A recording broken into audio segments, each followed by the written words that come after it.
morning, good afternoon, and good evening, everyone. Welcome to Last Raps Baseball's live commentary of Major League Baseball. Today, we are going to bring to you the Tampa Bay Rays, the Detroit Tigers from Comerica Park in Detroit City. It is an overcast day and rain is in the area. They are expected to get this one in here today, as it's not supposed to be till later this afternoon that the clouds will roll in. We're going to give the starting lineups first today from the visitors for the Tampa Bay Rays. Leading off and doing the designated hitting is number 2, Yandy Diaz. Batting second and playing shortstop is number 5, Wander Franco. Hitting third and playing second base is number 8, Brandon Lau. In the cleanup spot and in left field is number 56, Randy Arozarena. Batting in the 5 spot and in right field is number 55, Luke Rowley. Batting sixth and at first base is number 17, Isaac Paredes. Batting seventh in center field is number 15, Josh Lowe. Hitting eighth and playing third base, wearing number 25, is Curtis Mead. And batting ninth and doing the catching is number 14, Christian Betancourt. And they are going to be facing Matt Manning, who takes to the hill with a 3-3 record for the Tigers. He's worked 47 2/3 innings. He's allowed 40 hits, 25 runs, 24 of which have been earned. He's walked 13 and struck out 36, and he's got an ERA of 4.53. Well, that's your starting lineup for the Rays. Now your starting lineup for the home team for the Detroit Tigers. Leading off and playing third base is number 39, Zach McKinstry. Batting second and in right field, wearing number 8, is Matt Vierling. Batting third in center field is number 31, Riley Green. In the cleanup spot and playing first base is number 20, Spencer Torkelson. Batting fifth and doing the designated hitting is number 30, Kerry Carpenter. Batting sixth at shortstop is number 28, Javier Baez. Batting in the 7th spot and playing in left field is number 60, Akil Baddoo. Batting 8th and doing the catching is number 13, Eric Haas. And batting 9th and playing second base is number 9, Nick Maton. And they're going to be facing a journeyman in the form of Erasmo Ramirez. Ramirez has had a couple of stints with the Tampa Bay Rays in the past. The native of Nicaragua is 2-3 on the year. He has worked 32 innings. He's allowed 43 hits. 20 runs, 19 of which have been earned. He's walked only 6 and he's struck out 15. He's got an ERA of 5.34. It was anticipated that Tyler Glasnow would be getting the ball today, but that is not the case, and Ramirez will be taking the ball for the Tampa Bay Rays. All right, everybody, we'll be back in just a couple moments with all the action. We appreciate everybody for being here with us today. Hang tight. Here's our friend, Steve Rademacher. This is Steve Rademacher, and I'd like to introduce you to my channel if you haven't seen it before. These are all the things I enjoy: sports, autographs, relics, non-sports, Hall of Famers, pseudo-sports, Star Wars. That's my channel name and my name, and I would really appreciate it if you would come check me out and maybe even subscribe if you like it. Thank you for that for now, and back to your ball game. That's right, everybody. It's the Rays and the Tigers, and we're going to get going here in about 3 minutes' time. Hang tight. We'll be right back after this.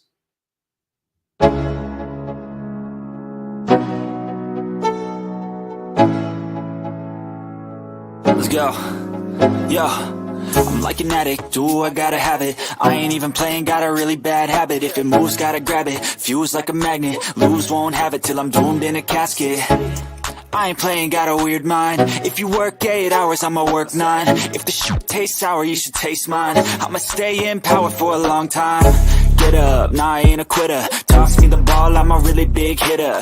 Big picture, I'm a straight killer. Rising the song to the highest bidder. Got juice, got gas, I'ma move fast. New shoes, new tracks, like who's that? I'm new, come back, better than last. Yeah, it's a new me, never.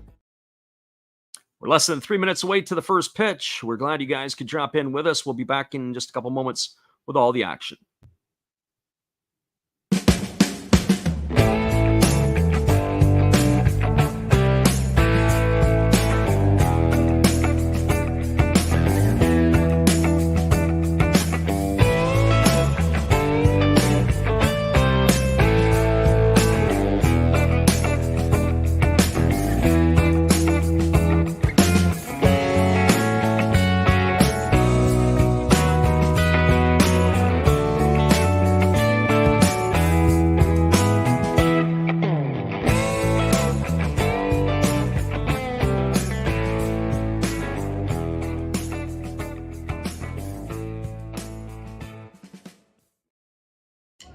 Good evening, ladies and gentlemen. Namaste. Hey, I hope you guys have been enjoying the game. My name is Hollis. I've got a YouTube channel called Another Hollis Build. I love baseball cards. I open up brand new product for you guys. I open up old stuff. I do breaks. I do auctions. All kinds of stuff concerning baseball. I'm Friars faithful, Padres to the end. I also love Garbage Pail Kids and my animals. I have a ton of animals. It's like a mini petting zoo here around my house. I also love my city. San Diego, baby. I take you all around the city and show you what's up. If you guys dig stuff like that, cruise on over and check it out. It's Another Hollis Build. If you dig it, subscribe. I'd really appreciate to have more follow me along on the journey. Hey, either way, you guys have a wonderful day or a beautiful, beautiful evening. No matter which one it is, make sure that you make it great, my friends. Big up Last Raps Baseball. Yeah, Freddie, let's go. One love and peace. Yeah, man.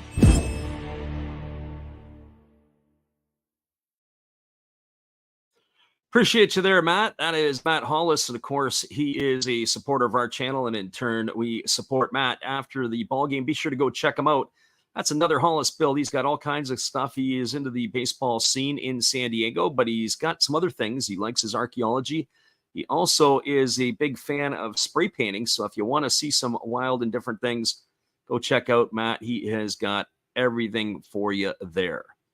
Well, it is going to be the top of the first inning that's going to get going here in just a moment. It is going to be the Tigers on defense to begin with, as they are the home team, and Matt Manning will be getting the start, and we're going to get this one going in just a couple moments. We appreciate you guys for bouncing in here tonight to check us out, and hopefully you guys will stay with us here for the duration, and we are going to be doing, of course, our ball games here today, and it'll be the Monday, Tuesday, Wednesday, it is going to be the Diamondbacks and the Giants. We're going to get the call on all three of those games, Monday, Tuesday, and Wednesday. We are also on the later in the week, we'll be adding to our schedule, to our Japanese schedule. It is going to be the Yomiuri Giants, the Yokohama Dana Bay Stars for a couple of games, as well as a ball game that is going to feature the Oryx Buffaloes and the Hokkaido Nippon Ham Fighters. We will get our schedule up for the following week as well, and then it'll be off to Japan for about 3 weeks' time, and hopefully you'll be able to hang with us for our journey through our time in the land of the rising sun. But that is what we're waiting for. We'll be back in just a moment. We appreciate you guys for being here. It is the Tampa Bay Rays coming to bat in just a moment.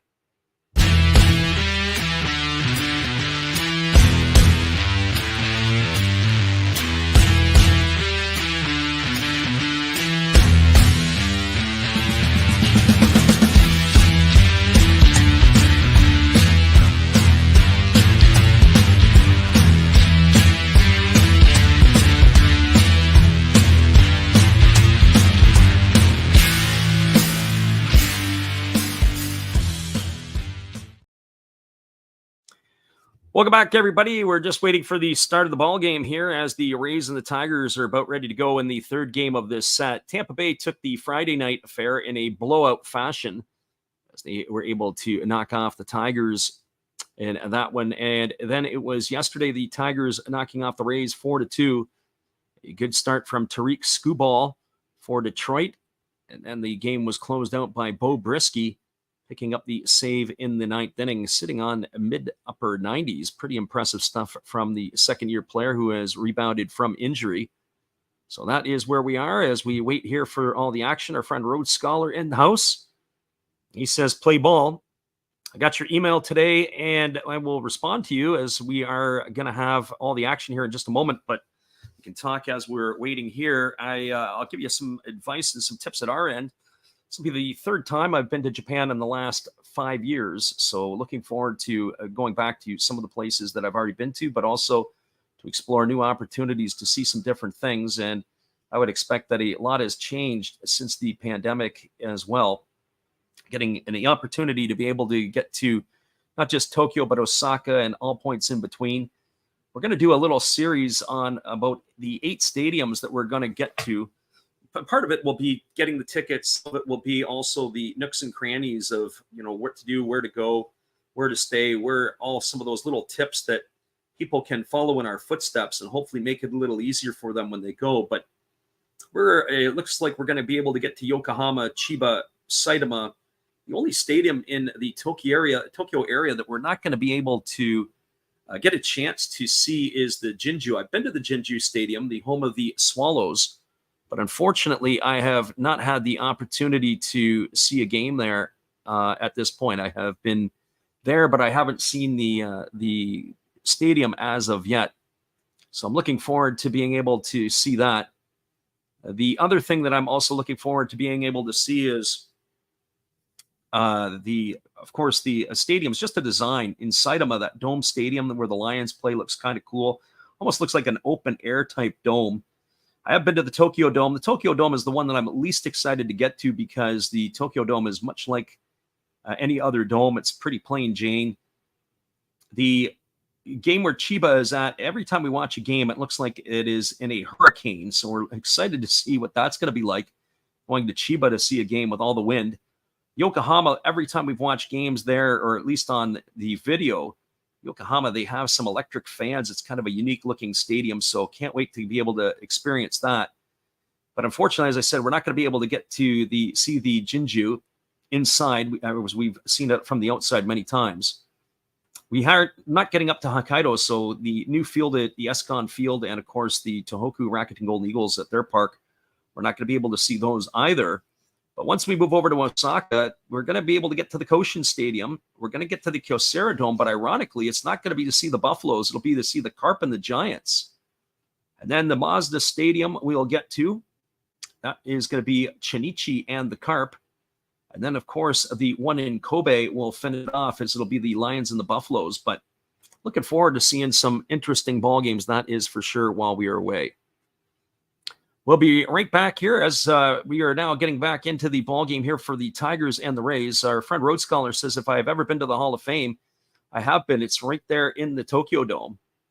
And some nights we actually run some of the pictures on the stream. It's pretty cool. The first pitch of the ball game delivered by Matt Manning is a fastball to Yandy Diaz, taken for a called strike, and we are underway. It is at 1:46 local time. The right-hander Manning rocks into the delivery. He kicks and fires. It's a breaking ball swung on. This is lifted into deep center field. Giving chase is Riley Green. This ball is going to be down off the wall. He has to leap up to catch it. Digging for two is Diaz, and he's going to make it standing up easily. So he is going to start the ball game with a leadoff double off of Matt Manning, and he is aboard with nobody out. Well, that's going to bring up the shortstop, Wander Franco. For Franco, he's batting .269 on the season. He's got 14 homers and 51 runs driven in. Franco, when he signed that huge contract a couple of years ago, huge in some ways, just the length of the contract, the amount of money, I think you might want to have a do-over with the inflation that is about to take over in North America. It's already taken over, how that's going to eat away at his wages. First pitch is a breaking ball that misses inside for ball one. At the time, it probably looked like a good deal, but talk to us in 10 years' time if that's still a good deal. Probably a bargain for the Rays. There's a fastball swung on. This is lined into left field. It's going to get down for a base hit. Diaz is going to play station-to-station baseball as he's going to stop at third. Franco's got himself a single, and that's going to put runners on the corners with nobody out. And that's going to bring Brandon Lau to the plate. Well, for Lau, he's batting .224. He's got 14 homers and 43 runs driven in. Friend Road Scholar says Hokkaido is a far trip for everything, or from everything. They're talking about putting the Shinkansen in from Tokyo to Hokkaido. It's supposed to be ready for about 2030 or 2031, somewhere in that range. They're working on it as we speak. Fastball swung on and fouled away, and the count is 0-1. Got a good story for my time when I was in Detroit, or in Osaka, in the station. I've told this a couple of times before. I was in the train station and ready to return to Tokyo. This is back in 2020 in January. As the ball is thrown over to first base, and diving back in time is the base runner, Wander Franco. And I'm wearing a Seattle Mariners hat. I got my jacket on, and I'm waiting in the train station, and a fellow comes walking up, pushing an elderly Japanese lady. As here comes the 0-1 pitch. It's a fastball that misses outside, and the count is 1-1. And he sees me with the Mariner hat, and he says, "Oh, are you a Mariner fan?" And, I kind of said, "Well, I live out on the West Coast, and, I support them, but I'm still a Tiger fan. It's where I grew up." And who I watched when I was a kid. Here comes the 1-1 pitch. There's a breaking ball swung on. This ball is tapped over to first. They go to second and back to first, and it's not going to be in time, but it's going to hold the runner at third. That was a really nice play by Spencer Torkelson. Torkelson fielded the ball. He looked the runner back to third base. He fired down to second for the force. He came back the other way. They weren't able to retire low. That's going to go down as a fielder's choice. It's going to erase Franco 3-6. But the Tigers get lucky there. A nice play, heads-up play by Torkelson. As that is going to retire Franco at second for the first out of the inning, and that's going to bring up the left fielder, Randy Arozarena. And here's the first offering to Arozarena, a breaking ball that is swung on and missed, and the count is 0-1. Arozarena batting .253 on the season with 18 homers and 64 runs driven in. He got off to an absolutely rocking start.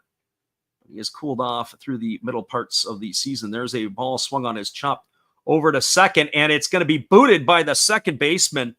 Oh, boy. That was at least going to be 1 out, if not 2, and it looks like it was supposed to be Nick Maton at second base, but Andy Ibanez is out there. The lineup that we had before the game had us with Maton over at second, but Ibanez had got the ball, wasn't able to stay down, wasn't able to tag the runner.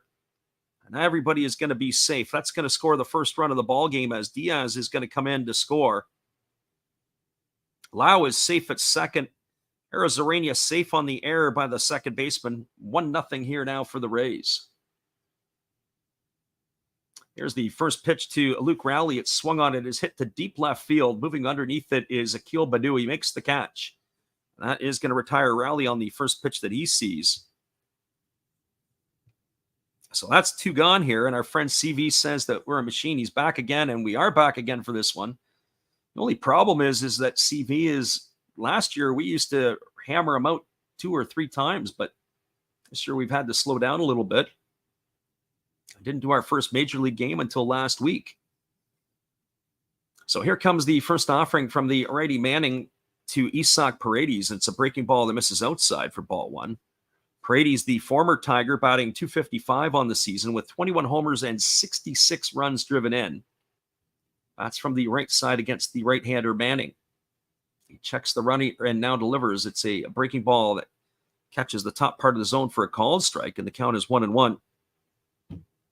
So 1 ball and 1 strike to Isaac Paredes. Paredes was involved in the deal that brought Austin Meadows to the Tigers. Certainly the Tigers have not had the return on Meadows that the Rays have had from Paredes. There's a breaking ball swung on and fouled away, and the count goes to 1-2. Paredes was hot mic'd at one time when he was in Detroit and basically throwing the previous regime under the bus that they didn't know what they were doing. And based on the production that Paredes has been giving the Rays, he is probably right at this point. But the previous management in Detroit is no longer running the ship. It is now Scott Harris and his group, and we'll see how they're going to make out moving forward. There's a fastball that is inside. It gets away from the catcher, but Paredes says that he's been hit by the pitch. We're going to have to see if that is the case or not. Let's take a look here. Oh, Paredes has got a case. That's either a foul ball or he's been hit on the top of the hand. So something's got to be done here. The runners have advanced. So either they're going to have to go back or they're going to have to do it. So let's see what we have here. Are they going to go up and have a look at it? You've got to take a look at this one. And that's exactly what they're doing. The umpires are going upstairs. So it's either going to be a foul ball or it's a hit by pitch. We're going to take a look. But either way, there's going to be an adjustment made here. We get the look at the replay. It looked like that Franco was trying to swing. As he was trying to swing, we can't really tell. It's hard to see if it actually hit the top of his hand or if it got the bat behind him. We get a different angle on it now. And on this one here, oh, no, it never touched him at all. That's going to go right off the glove of the catcher, Haas. We get a different angle there, and that's going to put runners at second and third. The first angle we saw, it looked like it might have been a foul ball or off the hand, but I think the Tigers are about to lose a challenge here. It's too early in the game to lose challenges. I do say I like the fact that the Japanese league, they have to go pretty quickly and make a decision. The fact that Major League Baseball, you can get on the phone and call up above and ask to say, hey, can we get this or not? They've got to take that out. Decision needs to be made within the first 15 seconds. But no, they've ruled that it is hit. Franco, oh boy, that's going to load the bases. On the replay that we saw, the first replay, it looked like it hit him. The second replay, it looked like it missed him by about 3 inches. So regardless, the Tigers are going to lose a challenge. Paredes is aboard at first. Lowe goes to second, and Lau is at third, and Arozarena is at second. And that's going to bring up Josh Lowe, the center fielder. The first pitch to him is a breaking ball swung on, grounded through the 4-hole into right field. 1 run is in.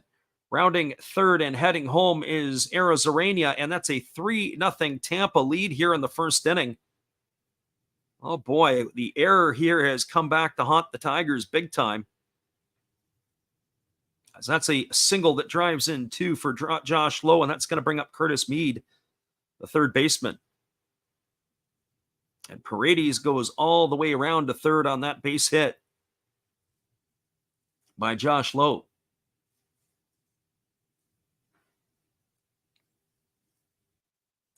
So with Curtis Mead stepping into the plate, he's hitting .250, which is 1 for 4. He made his Major League debut last night, getting the opportunity to play here for the Rays. He bats from the right side. This will be our first look at the young right-handed hitter. He was batting .283 in the minors, with 3 homers and 32 runs driven in before the recall. He has a very upright stance, very rigid, and he stands off of the plate. Here's the pitch. It's a breaking ball that catches the outside corner for a called strike, and the count is 0-1. This is the 8th batter of the inning that the Rays have sent to the plate.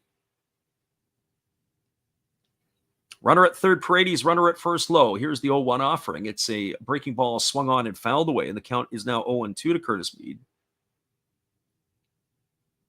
And considering that there's been 8 hitters that have come to the plate, it's actually been a fairly economical inning for Matt Manning, as he's only thrown 17 pitches. Here's the pitch. Fastball that's taken for a called third strike. Oh, Mead stood there like the house by the side of the road. He watched it go by for out number 3.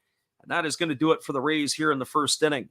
Well, Tampa gets on the board early and often. They scored 3 runs in the inning on the benefit of only 2 hits. There was an error, and there was 2 runners left aboard. We're now through a half inning. It is the Rays 3 and the Tigers coming to bat. Stick around, everybody. We'll be back with the call in just a couple of moments. We appreciate you guys all for jumping in here with us today. Here's our friend Matt. Well, you've got to have an ace in the hole, a little secret that nobody knows. Life is a gamble, a game we all play, but you've got to save something for a rainy day. You've got to learn to play your cards right if you expect to win in life. Don't put it all on the line for just one roll. You've got to have an ace in the hole.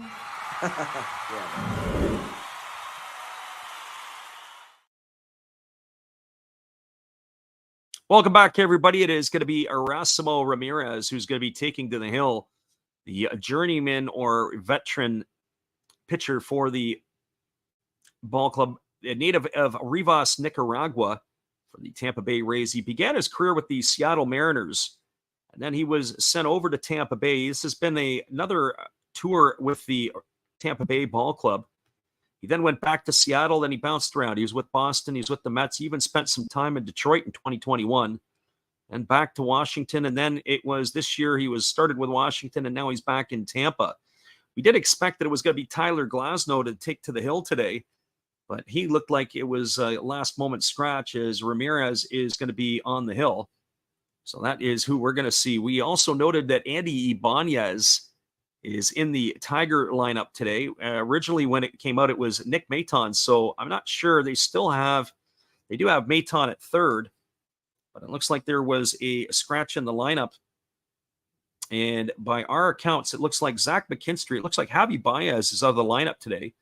So it's Zach McKinstry, Matt Vierling, and Riley Green to get things going. We'll make the adjustments on the lineups here in just a moment as the first pitch fastball misses outside to McKinstry, and the count's 1-0. We are anticipating that this game is going to be a high-scoring affair, as both of these clubs are now in the ball game where both of the pitchers, I would say, are going to concede quite a few here. As that fastball catches the outside corner, count goes 1-1 to McKinstry. Here's the offering from from Ramirez. It's a fastball that catches the outside corner. The count now goes to 1-2 on McKinstry.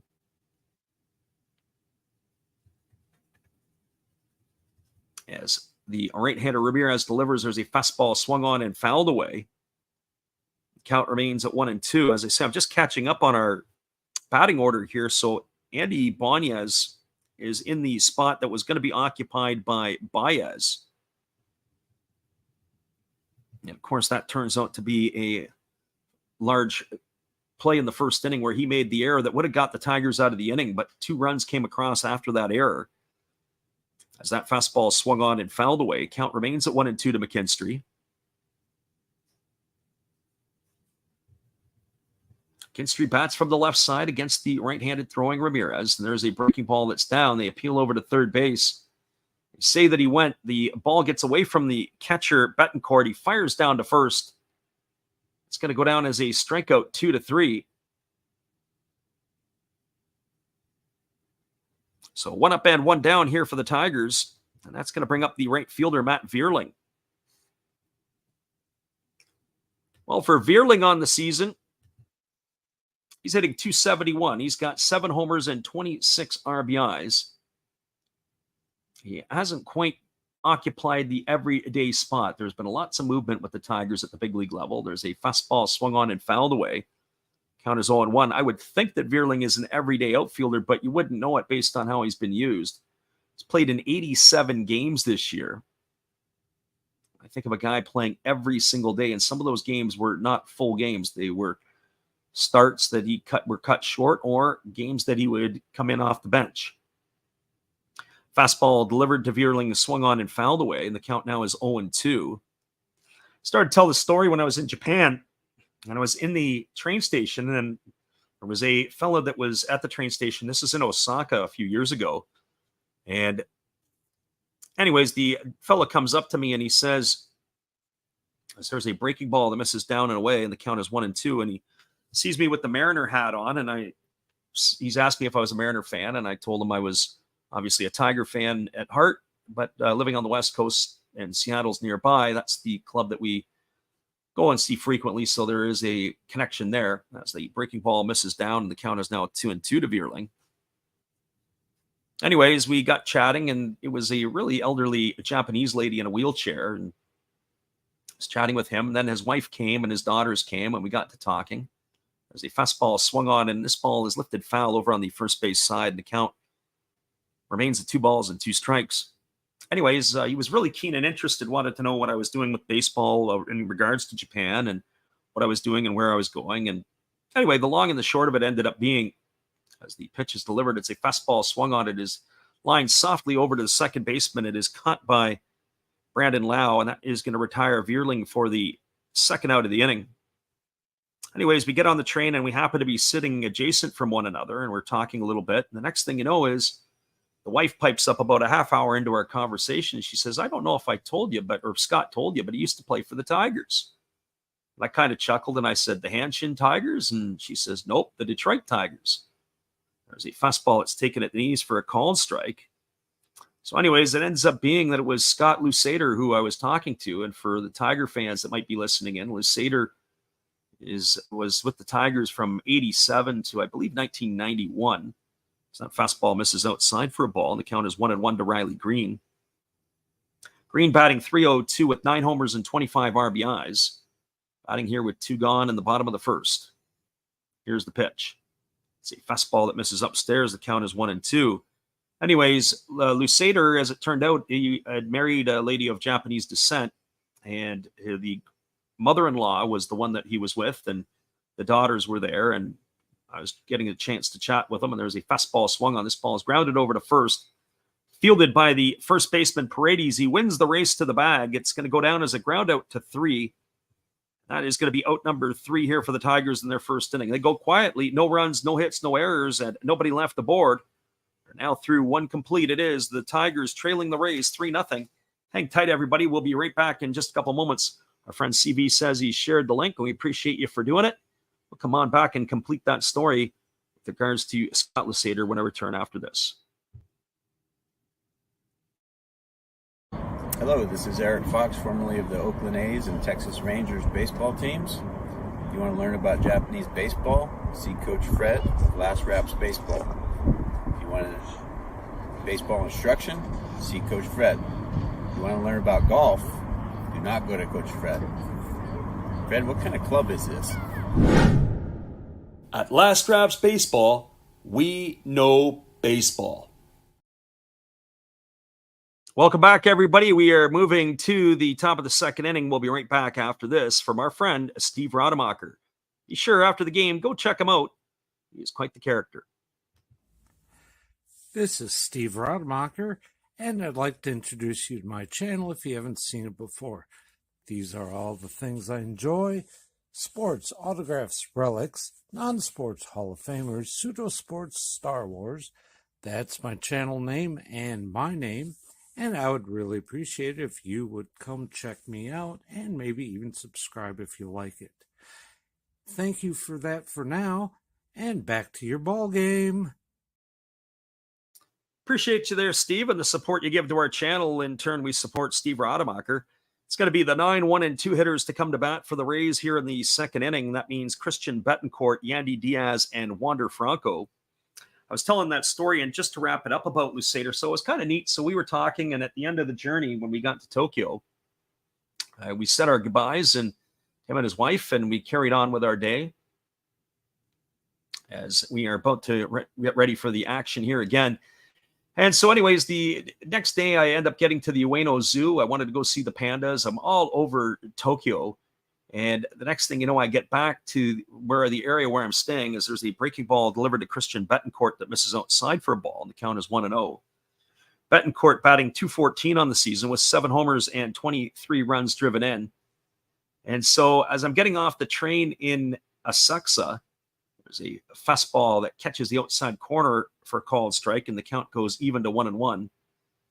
What ends up happening is I get off the train and I hear Fred Beatler at the top of the crowd of Japanese people. There's a fastball swung on. This ball is lined into deep left center field. This ball is going to get down. It's off the wall. Rounding first and heading to second is Betancourt. Keel Badu picks it up and fires it back in, but the slow-footed catcher Betancourt is going to stop at second with a double. And that is a leadoff hit here again. Back-to-back doubles to lead off the innings for the Tampa Bay Rays today in this one. That's going to bring the top of the order, Yandy Diaz, to the plate. So I'm trying to get through this story so that next day ends up being Scott Lusader and his wife. They were going to Skytree. And I said, what are the odds of that we cross paths again a couple days later or the next day as the fastball is missed upstairs for ball 1 and the count is 1-0. And he says, probably the same odds of the Tigers winning the World Series. Not very good. Anyways, we ended up exchanging cards and we carried on from there. He lives in the Detroit area, still makes it his home. There's a breaking ball that misses inside. The count now is 2 balls and no strikes to Yandy Diaz. Diaz today doubled to lead off the ball game. He came around, scored the first run for the Rays. As the right-hander delivers, there is a breaking ball swung on and fouled away, and the count is 2-1. That's something today that I've noted about Manning. He's thrown a lot of off-speed pitches to the Rays today. I haven't seen Manning pitch a whole lot this year, but it's not something that I would have expected. I would have expected he would have pounded the zone with his fastball more often than he is right now. Here comes the offering to Diaz. There is a breaking ball that catches the outside corner, and the count goes even to 2-2. The umpires for today's ball game, as we look around here, the home plate umpire in this one is Dan Bellino. Phil Cousy is at first, Mark Ripperger at second, and Shane Livensparger is the third base up. There's a fastball swung on. This ball is hit to deep left field. This ball is trouble, and this ball is gone. A home run for Yandy Diaz, and they have increased the lead, the Rays, to 5-0. So they've got Matt Manning figured out here. A 2-run shot by Yandy Diaz That's his 16th of the season, has increased the lead to 5-0.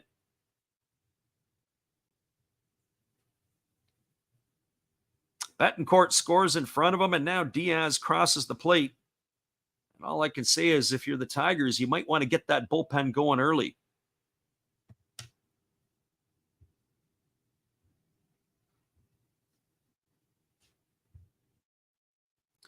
Well, that's going to bring up the shortstop, Wander Franco. And for Franco today, he is already 1 for 1. He's got a single his first time up.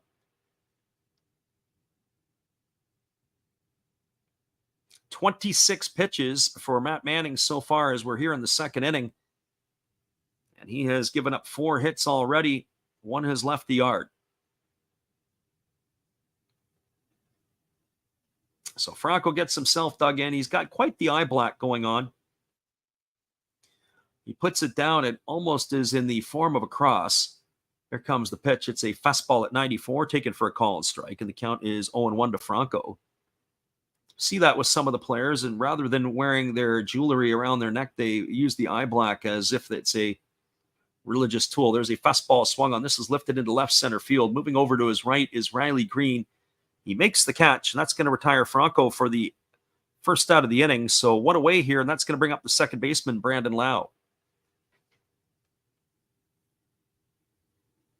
I have to say, the one thing that really impresses me with the Tampa Bay Ball Club is their discipline at the plate.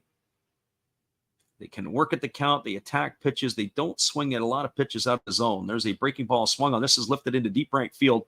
Moving back to the edge of the warning track is Matt Vierling. He's there, and he makes the catch. And that is going to retire Lau for the second out of the inning. So 2 gone, and that's going to bring up the left fielder, Randy Arozarena.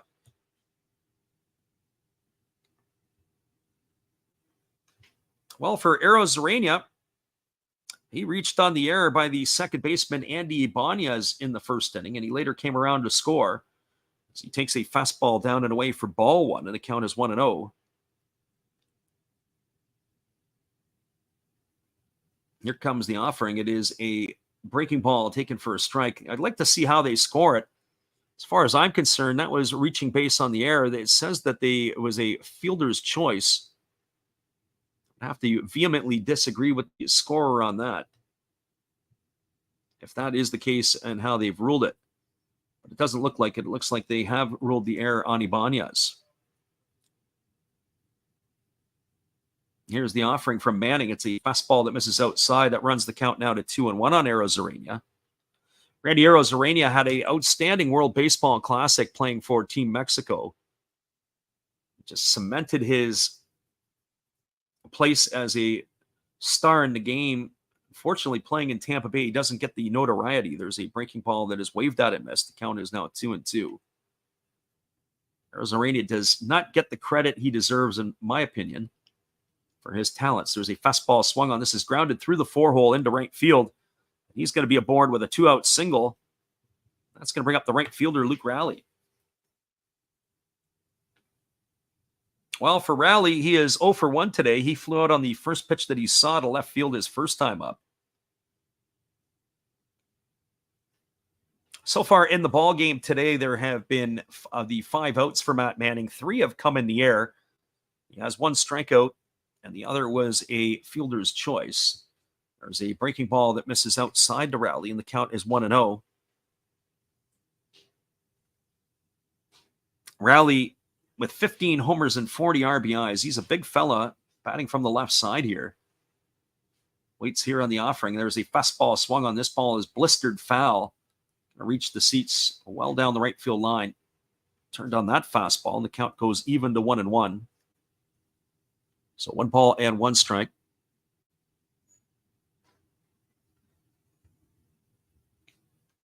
After this one's done, we'll take the rest of the day off today and most of tomorrow until we get you the Giants and the Angels. There's a fastball that's taken for a called strike, and the count is 1-2. Excited to call all 3 games of that series. It looks like, according to our friend CV, he says that Shohei Ohtani is going to be getting the start on Tuesday evening.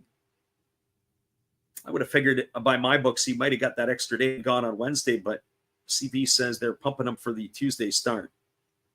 Unless they decide to scratch him and put him in on Wednesday, that would be a great way to increase your ticket sales.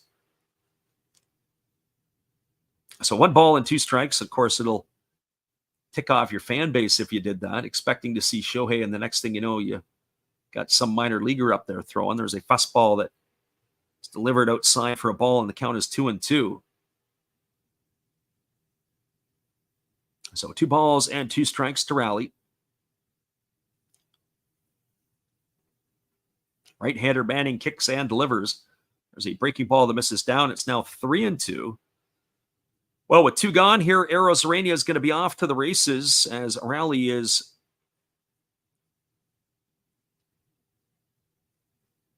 worked them to a full count. And here comes the 3-2 offering.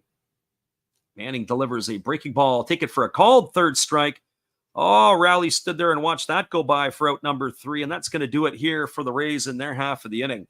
Well, 2 runs for the Rays on the 2-run homer by Yandy Diaz. There was 3 hits in the inning, no errors, and there was 1 runner left aboard. We're now moving to the bottom of the second inning. Your score is the Tampa Bay Rays 5 and the Detroit Tigers no score. Stick around, everybody. We'll be back in just a couple moments with all the action. Here is our friend Steve Rademacher. Hello, guys. Thank you for joining Freddie here on his baseball game.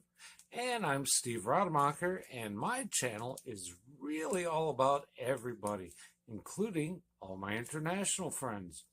We have such stuff as non-sport packs from Canada, the OP cheese. We have the Greek Freak.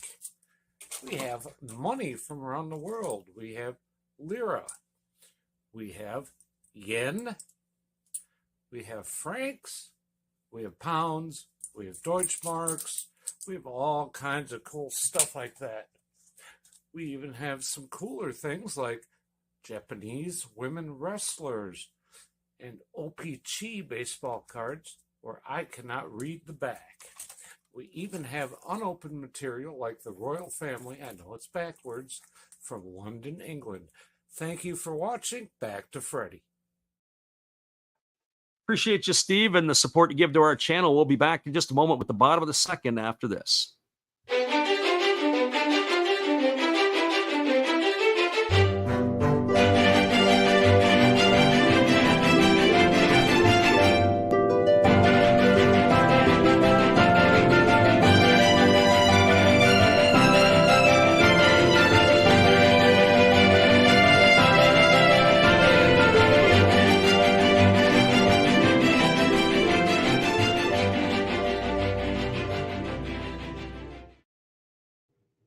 Welcome back, everybody. It is going to be the heart of the batting order to come to bat for the Tigers, and that is going to be Spencer Torkelson, Kerry Carpenter, and Andy Ibanez.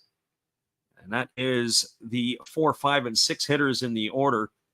Torkelson with a .224 average. He's got 15 homers and 59 runs batted in. He takes a fastball at the inside corner for a called strike, and the count is 0-1. Torkelson made that heads-up play in the first inning that almost helped the Tigers get themselves out of the jam with runners on the corners. Fielded the ball, checked the runner back to third, and was able to get the lead runner going from first to second for a fielder's choice. Almost rolled it into a double play. That fastball swung on and fouled away, and the count's now 0-2 to Torkelson. If you're a Tiger fan, you probably want to see if Torkelson can take another step. His average is about 20 points higher than last year. Probably on pace to hit you 22 to 25 homers. There's a breaking ball missing down and away. But he's going to have to start inching that average up and making some more adjustments in his swing. If you look at most of his home runs, they're into the pull gap. The other thing that I noted is that Comerica Park is not a friendly hitter park for Torkelson. I believe only 4 of the 15 home runs this year have come at home. There's a breaking ball that's down, but Torkelson went around, says the home plate umpire, Dan Bellino, and that's going to retire him for the first out of the inning. So 1 gone here, and that's going to bring up the designated hitter, Kerry Carpenter.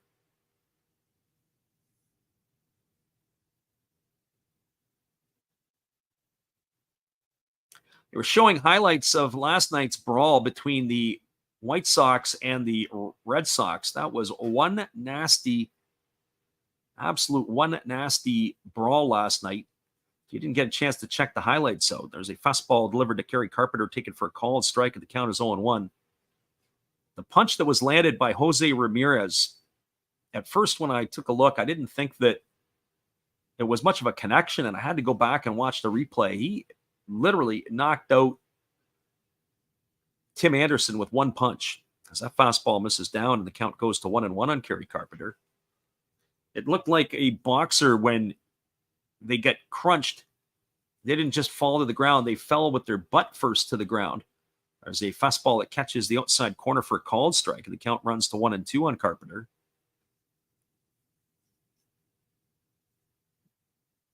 Tim Anderson has got under the skin of a lot of players around Major League Baseball, and I think that was probably due at some point. That breaking ball misses down, and the count is 2-2. So 2 balls and 2 strikes to Carpenter.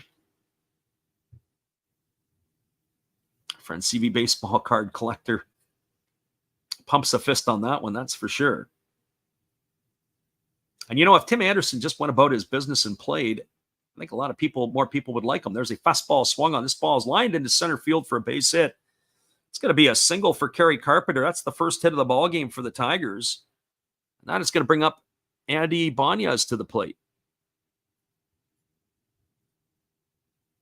Well, Ibanez, as he strides to the dish, we got to get ourselves updated as we have the stats on Javier Baez. As we said, Baez was a late scratch in this one. Ibanez had come in to take over.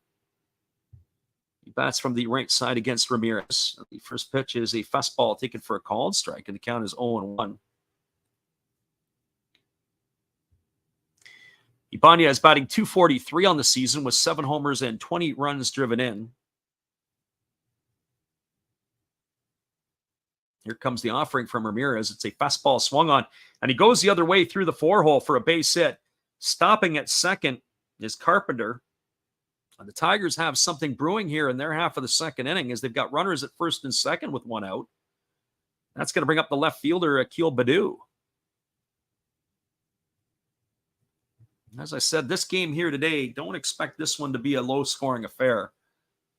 Certainly didn't expect Manning to give up 5 runs in the first 2 innings.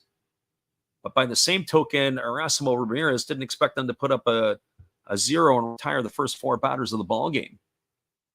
Here comes the offering from the right-hander, and squaring to bunt is Baddoo. And that is, he pulled back on that one, but it was a called strike.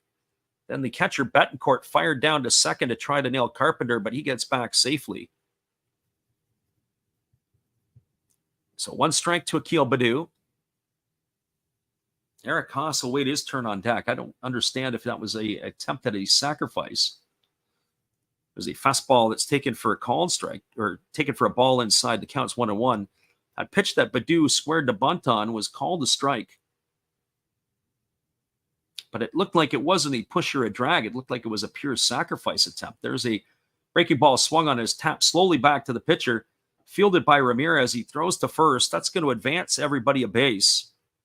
So though he didn't bunt, that might have as well been a bunt. It was a swinging variety. And that's going to allow Carpenter to get to third and Ibanez to advance to second, and that'll bring Haas to the plate. Well, the native of Dearborn, Michigan, Eric Haas, steps to the plate. He's got a .194 batting average with 3 homers and 23 RBIs. He has certainly been a local favorite in the Tigers' batting order.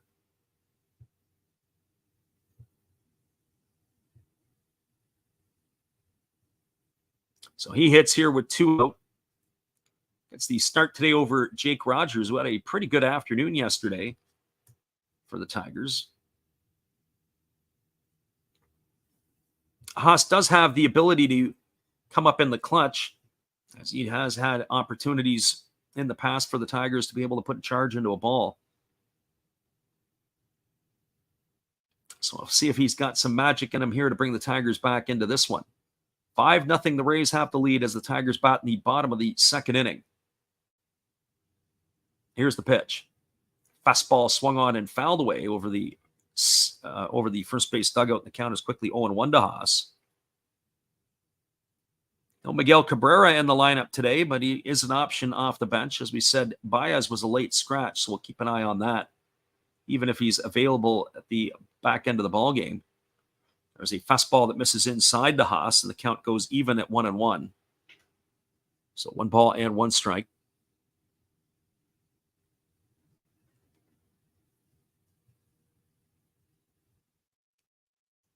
Two gone here in the second inning. Here's the pitch. It's a fastball swung on. This ball is lined into right field. It's going to get down for a base hit.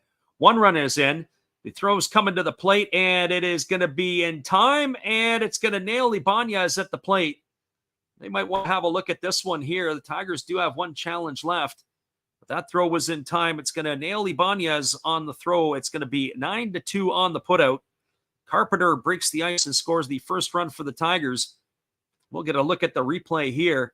Throw was in time. It was up the line, but the home plate umpire said Ibanez was done. And that is going to go into the books as the 3rd out of the inning. Well, your score after 2 complete.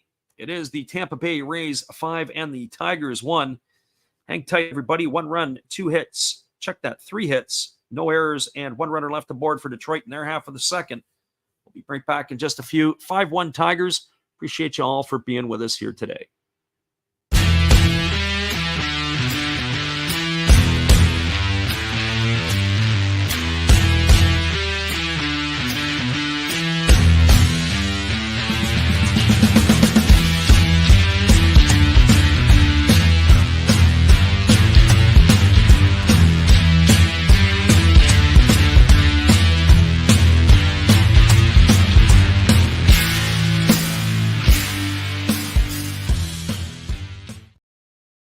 Well, you've got to have an ace in the hole, a little secret that nobody knows. Life is a gamble, a game we all play, but you've got to save something for a rainy day. You've got to learn to play your cards right if you expect to win in life. Don't put it all on the line for just 1 roll. You've got to have an ace in the hole.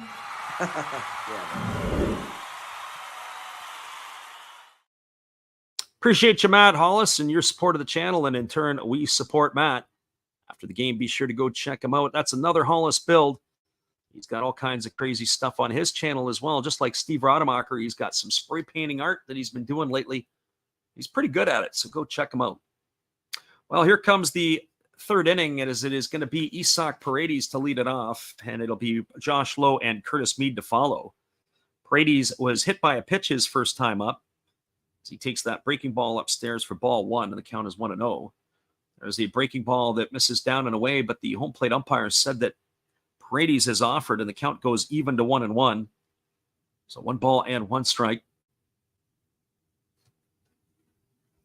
We've had a little bit of struggles here with some of our feeds here today, as the Tigers and the Rays, they had some weather in the area. There's a fastball swung on and fouled away, and the count now goes to 1-2 on Paredes.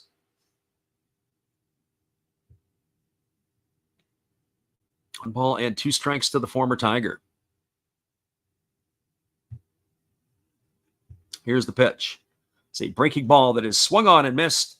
And Paredes goes in the books. He's gone for out number 1 here in the 3rd inning. So the first inning that the Rays don't lead off the inning with an extra base hit. That now is going to bring up the center fielder, Josh Lowe. Well, for Lowe, he is 1 for 1 today. He singled and drove home 2 runs in the first inning. Takes a first pitch fastball just off the outside corner for ball 1, and the count is 1-0. Tampa Bay Rays have some professional hitters in their lineup. You just watch them go to work. There's a fastball that misses up and away, and the count is now 2-0. Very, very disciplined hitting team. And when you look at it, and in some ways, a bunch of no-namers outside of Arozarena and Wander Franco, everybody else, it's kind of who are they? There is a fastball swung on it, is lifted into left field. Camping out underneath it is Badu. He's there. He makes the catch. It's going to retire Lowe for the 2nd out of the inning. So 2 up and 2 away, and that's going to bring up the third baseman, Curtis Mead.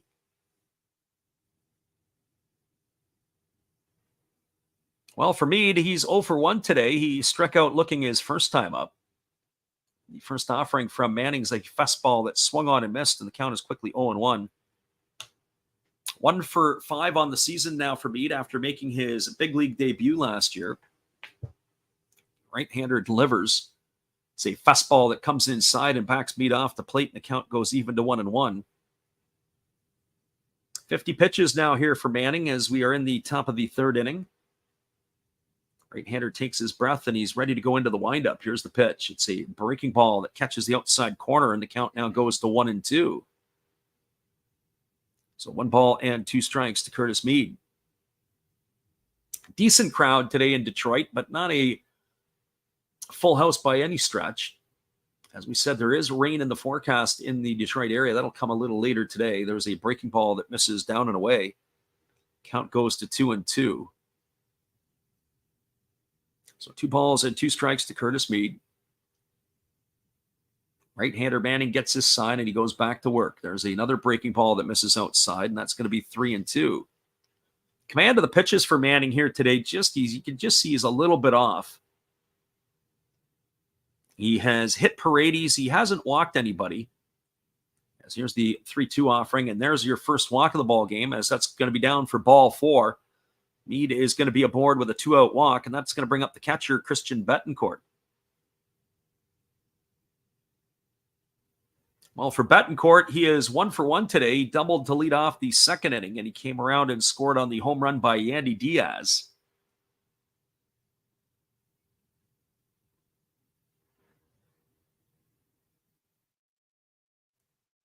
Runner at first, Mead. 2 gone here in the top of the third inning.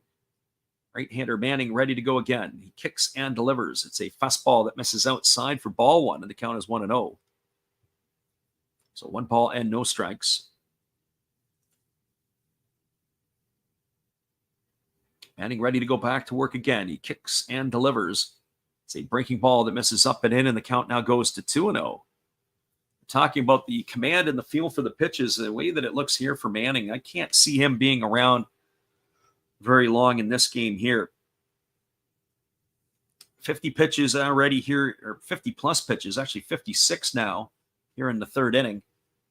There is a changeup swung on. It's grounded over to third. It is fielded neatly by a third baseman, Maitan. He throws to first, and that is going to do it.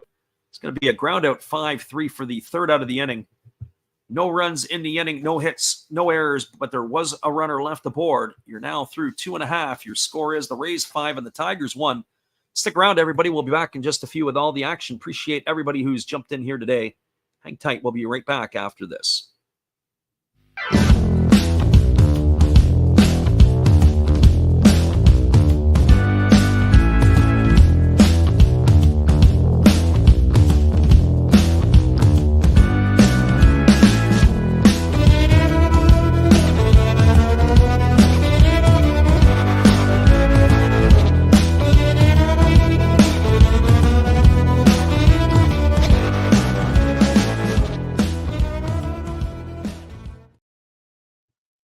Hey guys, Steve come back at you again. Steve Rademacher, that is. And during this intermission, let's open up a package of Garbage Pail Kids Series 4 Chrome, shall we? See what we get, then we'll come right back to the game with Freddie. Oh, very nice. I got a Ruptured Rupert. Very nice. We have a Jules Brooks to go right along with everyone's favorite Def Jeff. Sorry about the glare, but that's what Chrome do. We did get a Mosquito. You know, that's Wisconsin State bird right there. And the cracked ice is a Pinned Penny. Gotta love Garbage Pail Kids. Gotta love Freddie. Gotta love baseball. See you next time. Welcome back, everybody. It is going to be the 9, 1, and 2 hitters to come to bat here for the Tigers in their half of the third inning. That means Nick Maitan in the top of the order, Zach McKinstry and Matt Vierling. to face the right-hander Erasmo Ramirez. The over-under apparently on this ball game today was 8. According to some of the stats, I think that was FanDuel, or 8 in the beginning of the ball game, while they're already at 6 runs scored between the two teams here. Here's the first pitch delivered by Ramirez. It's a fastball that misses up and away for ball one. The count is 1-0. We know some of our folks that come in on the late night for the Japanese game, they like coming in for the first 5 and everything else to hear what's going on. Here's a fastball that swung on and missed, and the count now goes even to 1-1 on Maton. Maton batting 176 on the season with 7 homers and 26 runs driven in. Hitting here from the left side against the right-handed throwing Ramirez, who kicks and delivers. It's a fastball swung on and lifted foul deep into right field. It's going to hit the Kroger sign on the facing of the second deck. It's going to run the count to 1-2 strikes. Maton waggling the bat, waiting on the offering here from a Ramirez, who kicks and delivers. It's a breaking ball that misses down, and the count is now 2-2 strikes.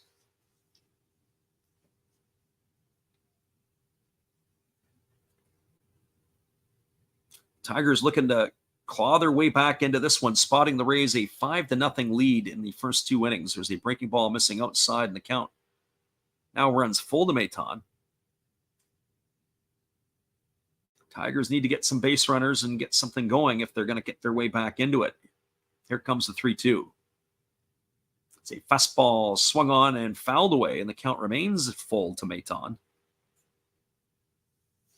This is the first hitter of the ball game that Ramirez has gone to a full count against. Pitch number 40 on the way here for the right-hander. Here's the pitch. It's a fastball that just misses down and in. Betancourt wanted the call. He didn't get it from the home plate umpire. That's going to be ball 4, so the Tigers have a leadoff walk to start the 3rd inning. That'll bring up the top of the order in Zach McKinstry. CV Baseball Card Collector asked the question, has Detroit ever had a Japanese player? And the answer to that question is yes. Hideo Nomo had a season in Detroit. And he pitched fairly well in Detroit. That was obviously after his time with the Dodgers. That was when he was bouncing around. There was a fastball swung on and fouled away, and the count is quickly 0-1. I know Nomo spent some time in the Milwaukee organization as well. I just can't remember if it was before or after that had taken place. So no balls and 1 strike to McKinstry as the right-hander Ramirez kicks and delivers. There's a breaking ball swung on, and this is lifted foul. The count now goes to 0-2. So no balls and 2 strikes to McKinstry. But as far as positional players are concerned, that I don't know. I know that they've had very few Japanese players, or I should say Asian players, period, in their history. There's a breaking ball swung on and fouled away. The count now is remaining at 0-2 to McKinstry. I think it was Fute Ni was the pitcher the Tigers had in the early 2000s, but he was Taiwanese. Here's the pitch. It's a fastball that misses up and away, and the count goes to 1-2. Friend CV Baseball Card Collector says Ohtani is pitching on Wednesday. Yeah, I wondered if they would give him that extra day or the way that would shape up. Here's the pitch. It is a breaking ball that is swung on and fouled away. So this is turning into a battle as McKinstry is keeping it alive here. 1-2 strikes to the Tiger shortstop.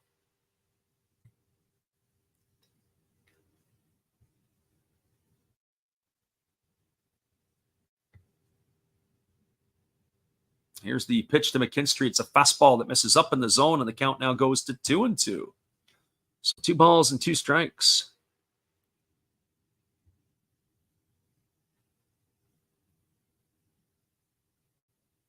We're talking a little bit last night. They were talking about launch angle of the hitters.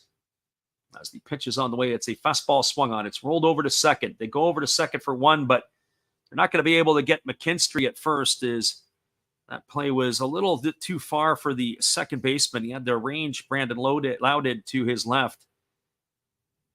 They weren't in a position to be able to turn the 2. That is going to be a fielder's choice. It's going to erase Maton 4-6. He's gone for the first out of the inning, and that's going to bring up the right fielder, Matt Vierling. Well, for Vierling, he's 0 for 1 today. He lined to the second baseman softly his first time up. He takes a fastball inside for ball one.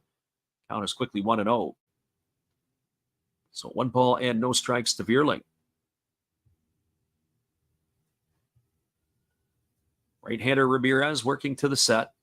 Kicks and delivers. It's a fastball that misses outside, and the count now goes to 2-0. So 2 balls and no strikes. Sean Armstrong up and throwing in the Tampa Bay bullpen. I would anticipate that we're going to see a parade of pitchers. And now time has been called. They are heading out to the mound to talk to Ramirez as he's fallen behind in the count 2-0 to Vierling. I wonder what the pitch count will be for the Nicaraguan right-hander if they've got a leash on him here today.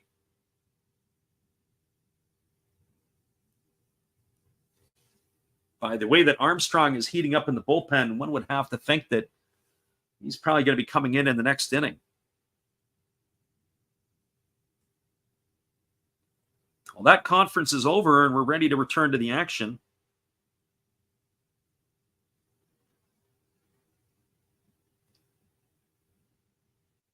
Ramirez gets his side from his catcher, Betancourt.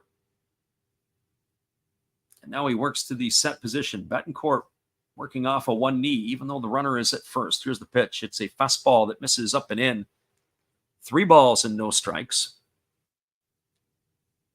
And you can kind of see that Ramirez is laboring a bit here. He has gone deep into counts with the first 2 hitters. As Matt Vierling waits here on the 3-0. Let's see if he gets the green light. And the pitch is on the way. It's a fastball taken for a call and strike. The count now goes to 3-1.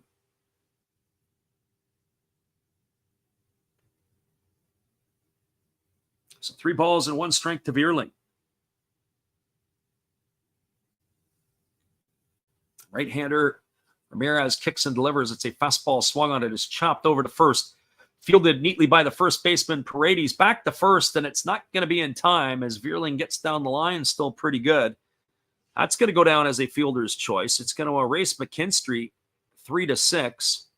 He's gone for the second out of the inning, and that's going to leave it all up to the Tigers center fielder, Riley Green. As we get the replay on that, yeah, Vierling had beat that out by a half a step down the line. Not worth challenging if you're a Tampa Bay Ray fan. So Vierling now the runner at first. Green batting. He's 0 for 1 today. He grounded out to third his first time up. Check that. Grounded out to first his first time up. And there's a fastball that misses outside for ball 1. And the count is 1-0. Green entered the game hitting slightly over 300. He's got 9 homers and 25 runs driven in. Right-hander Ramirez works set, now delivers. It's a breaking ball swung on and missed. The count now goes to 1-1 on Green. The bottom of the third inning in Detroit, 5-1. The Rays have the lead.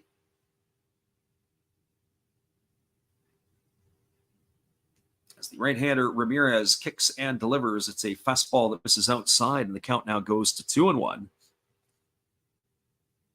2 balls and 1 strike to Riley Green.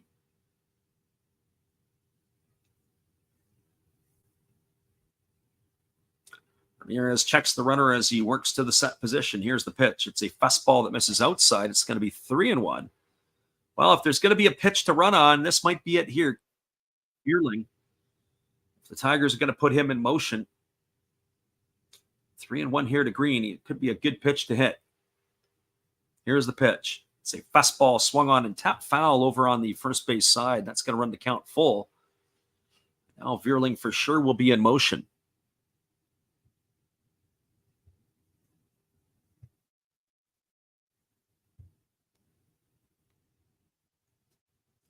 So 3 balls and 2 strikes to the Tigers center fielder. Right-hander Ramirez working to the set. Now delivers. It's a breaking ball. Swung on and missed. Oh, Green swung at ball 4, but he goes in the books for the 3rd strikeout of the ball game for Ramirez. And that is going to do it here for the Tigers in their half of the 3rd inning. No runs in the inning. There was no hits. There were no errors, and there was a runner left aboard. We are now through 3 complete innings in Detroit. Your score is the Rays 5 and the Tigers 1. Stick around, everybody. We'll be back in just a couple moments. We appreciate you guys for being here with us. Here is our friend Steve Rademacher once again. After the game, be sure to go check him out. He's got all kinds of stuff for everybody. Hello, guys. Thank you for joining Freddie here on his baseball game. And I'm Steve Rademacher, and my channel is really all about everybody, including all my international friends. We have such stuff as non-sport packs from Canada, the OP cheese. We have the Greek Freak. We have money from around the world. We have lira. We have yen. We have francs. We have pounds. We have Deutschmarks. We have all kinds of cool stuff like that. We even have some cooler things like Japanese women wrestlers and OP-Chi baseball cards where I cannot read the back. We even have unopened material like the royal family, I know it's backwards, from London, England. Thank you for watching. Back to Freddie. Appreciate you there, Steve, and the support you give to our channel. And in turn, we support Steve Rademacher after the game. Be sure to check him out. It is going to be coming to bat. The top of the order for the Rays in the 4th inning. It'll be Yandy Diaz, Wander Franco, and Brandon Lau to face Matt Manning, who is expected to be coming on for his 4th inning of work. It's not been a stellar performance for Manning as he goes back to work here and he delivers a fastball that misses upstairs. The first 2 pitches were already a little bit behind here, as it looks like Yandy Diaz has already been retired. We're a little bit behind in our stuff. That is 2 balls and no strikes to... No, we're check on that. We aren't behind. It looks like we're behind in the other asset, or the other facet here. There's a breaking ball that misses down to Yandy Diaz. The count is 1-0. Got 2 feeds going, and our second feed is a full inning behind. Here comes the 1-0 pitch. It's a fastball taken for a called strike, and the count is 1-1 to Diaz. Diaz today has a double and a home run. 2 for 2. He has increased his home run total to 16 homers on the year and 55 runs driven in. Breaking ball misses down, and the count is now 2-0. So 2 balls and no strikes.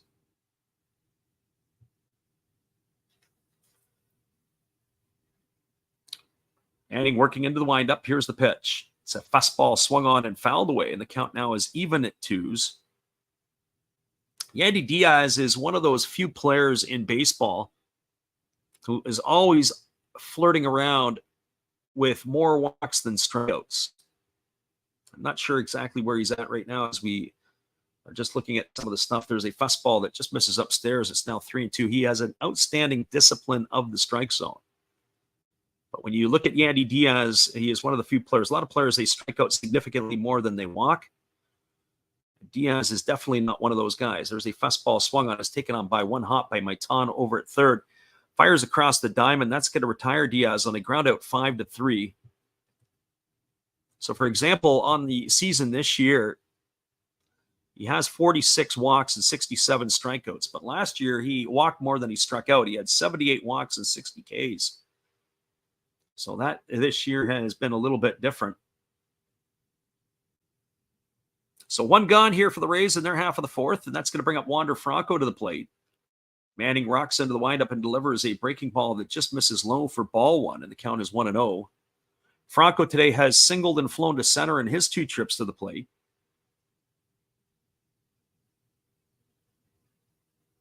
As the right-hander delivers, it's a fastball that catches the outside corner, and the count goes even at 1-1. So 1 ball and 1 strike. Franco to be followed by Brandon Lau here in the 4th inning. Here's the pitch. It's a fastball that misses up and away, and the count goes to 2-1. One would have to think that if the Tigers were able to get 5 innings out of Matt Manning, it would probably be a salvageable day. Here comes the 2-1 offering. It's a breaking ball that misses upstairs, and the count now goes to 3-1. So 3 balls and 1 strike to Wander Franco. Manning has only walked 1 batter in his 3 innings of work. He has recorded 3 strikeouts. Here comes the offering to Franco. It's a fastball that catches the outside corner, and now the count goes full. So 3 balls and 2 strikes to Wander Franco.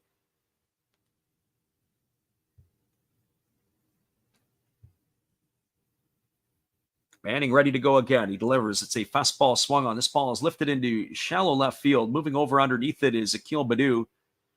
He's there, and he makes the catch, and that is going to retire Franco for the 2nd out of the inning. So Manning settling down now as he has retired 6 of the last 7 batters that he's faced. That's going to bring up Brandon Lau.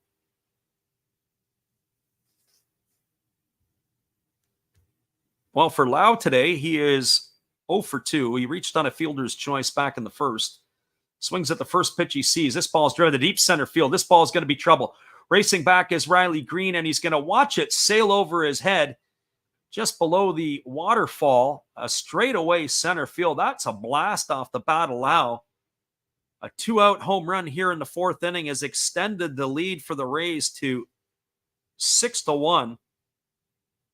As he rounds the bases, that ball was a breaking ball left up in the zone and had no doubter to straightaway center field. Oh, he was on time with the pitch, executed everything really well there. And that ball almost made it into the shrubs just below the waterfall. And the first pitch to Randy Arozarena is a breaking ball swung on and fouled away, and the count is quickly 0-1. Arozarena has been on base today twice. He reached on an error, and he has singled. As he swings at a fastball, this one's lifted into deep center field. Moving over to his right is Green. He's there. He makes the catch. And that is going to do it for the 3rd out of the inning, but the Rays add another run on the solo shot by Brandon Lau. Run on 1 hit, no errors, and nobody left the board. You're now moving to the bottom of the 4th inning. Your score is the Tampa Bay Rays 6, the Detroit Tigers 1. Stick around. We'll be right back in just a few with all the action. Hang tight after this.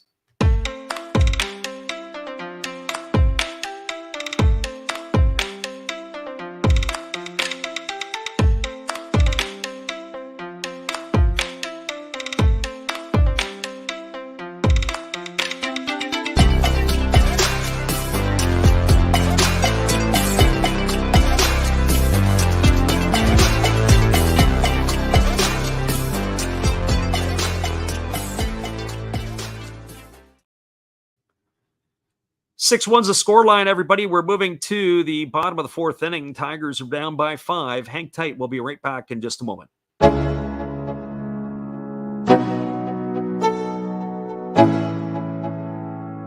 Let's go. Yo, I'm like an addict, ooh, I gotta have it. I ain't even playing, got a really bad habit. If it moves, gotta grab it. Fuse like a magnet, lose, won't have it till I'm doomed in a casket. I ain't playing, got a weird mind. If you work 8 hours, I'ma work 9. If the shit tastes sour, you should taste mine. I'ma stay in power for a long time. Get up, nah, I ain't a quitter. Toss me the ball, I'm a really big hitter. Big picture, I'm a straight killer. Rising the song to the highest bidder. Got juice, got gas, I'ma move fast. New shoes, new tracks, like who's that? I'm new, come back, better than last. Yeah, it's a new me, never. Welcome back, everybody. It's going to be the heart of the order coming up for the Tigers in their half of the 4th inning. That means Spencer Torkelson, Kerry Carpenter, and Andy Ibanez. As we're going to check to see if Erasmo Ramirez is going to be coming back out for his 4th inning of work. They had Sean Armstrong up and heating in the bullpen, did the Bay Rays, and that is exactly who it looks like we're going to see here. It does look like a pitching change on for the Rays. So for Armstrong, he is making his 20th appearance of the year. He's worked 29 innings. He's got a sparkling 0.62 earned run average, which is the lowest in baseball for anybody with 25 or more innings pitched. So Armstrong in relief here of Erasmo Ramirez, and that doesn't spell good things for Detroit if they're looking to try to get back into this game. So the first pitch delivered to Torkelson's a 91-mile-an-hour fastball that misses way outside. Count is 1-0. For Torkelson today, he struck out his first time up. Waits here on the offering from the right-hander Armstrong, who kicks and delivers. It is a fastball swung on and fouled away. The count runs even at 1-1. So 1 ball and 1 strike to Spencer Torkelson. Armstrong works to the set position, even though there's nobody on. He throws from the set. Here's the pitch. It is a fastball that's taken for a called strike, and the count now goes to 1-2 on Torkelson.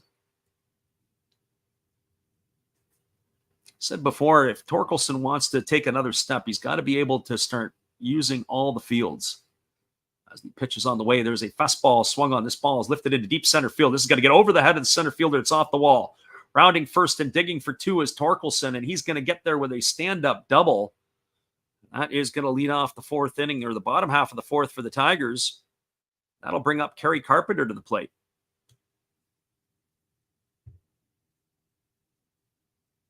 Well, for Carpenter, he singled and scored the Tigers' only run back in the 2nd inning.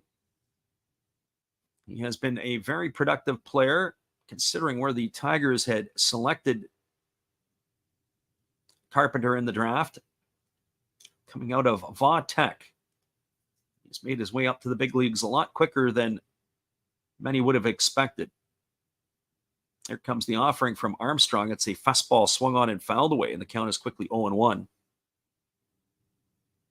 You look at some of the high-profile players that the Tigers have selected over the last 10 years or so, and really Torkelson and Green, as they were top 10 picks, have got to the big leagues.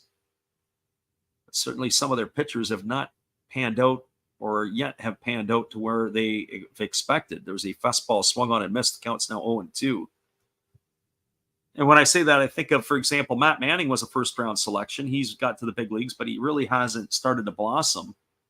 Casey Mize, of course, had Tommy John surgery. He's out. Alex Fado has been bouncing up and down between the Tigers and the minor leagues. There's a fastball swung on and fouled away, and the count remains at 0-2. Bo Burrows, well, Bo Burrows got to the big leagues with Detroit, but he's bounced around. He's been with the Twins, the Dodgers, and others. Think of other players that Detroit has invested time and money into. Jackson Jobe is one of their youngsters down in the minors, so the jury is still out on him. Here's the pitch. It's a fastball that misses upstairs. The count goes to 1-2 on Carpenter.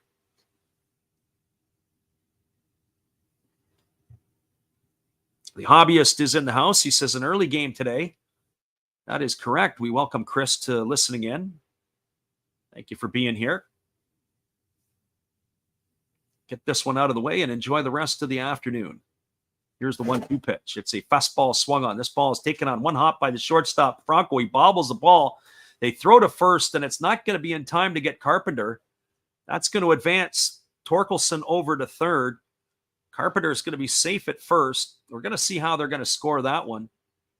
He picked it up with his bare hand and fired it across the diamond, but Carpenter hustling down the line, able to beat that throw out. He got there by a half a step.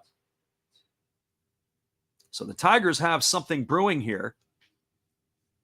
With runners at first and third and nobody out, that's going to bring Andy Ibanez to the dish.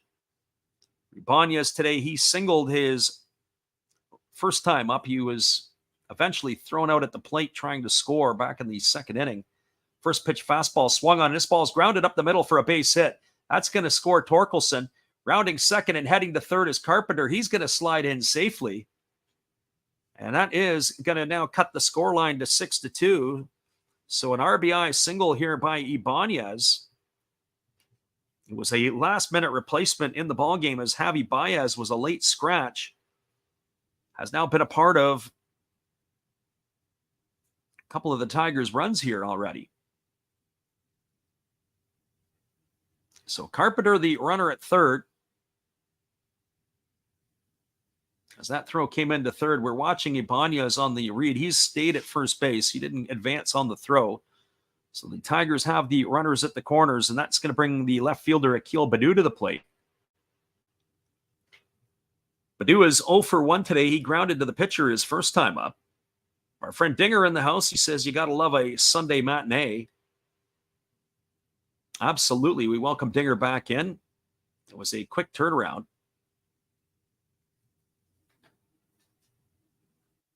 There is action heating up in the bullpen for the Tampa Bay Rays.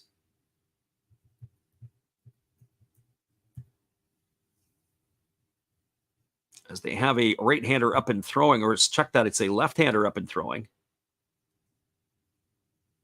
Looks like Poche or Poche is how they say his name. Phonetically pronounced. Poche up and throwing. There's a breaking ball that misses inside to Akil Baddoo, and the count is 1-0. As we said, the over-under was 8 or 8.5 in this game. That is about to expire here. So if you had that before the game started, you're probably licking your chops. I wouldn't have expected Tampa Bay to get the 6 this early. There's a fastball swung on and fouled away, and the count's 1-1 to Baddoo. But between them putting 6 on the board and the Tigers with their 2, and we're in the 4th inning, I think there's going to be a lot more to fall here. So 1 ball and 1 strike. Right-hander holds set, and now he kicks and delivers, does Armstrong, and there's a fastball that swung on and fouled away. Count now goes to 1-2 on Akil Baddoo.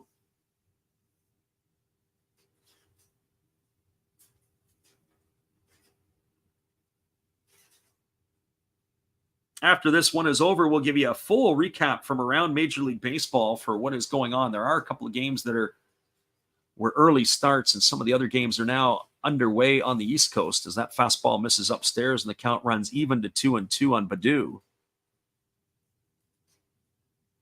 Lots of action around Major League Baseball. The highlight certainly last night was the fight in the Guardians and White Sox ball game where J-Ram not only shows he's got power from both sides of the plate.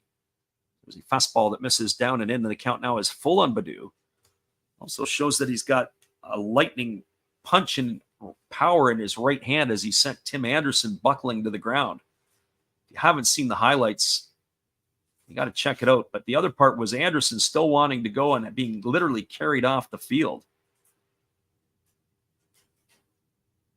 Here comes the 3-2. It's a fastball that misses down. That's going to be ball 4. And Baddoo's aboard with a walk here. That's going to load the bases. Ibanez is going to advance to second. Carpenter's already over at third.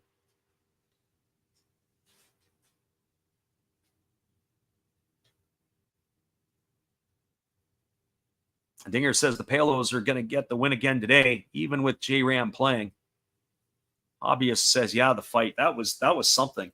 I mean, I had to go back. It was the Bautista Odor fight that when you saw somebody land something solid.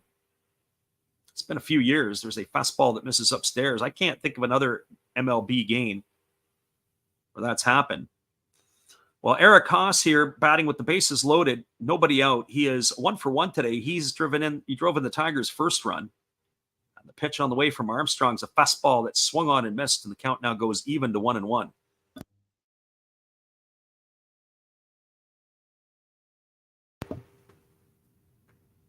So 1 ball and 1 strike to Haas. As the right-hander Armstrong works to the set. Here's the pitch. Fastball swung on and it's lifted foul down the right field line. Count goes to 1 ball and 2 strikes. Nick Maton waits his turn on deck. Bottom part of the Tiger order here looking to produce some runs. So 1 ball and 2 strikes to Haas.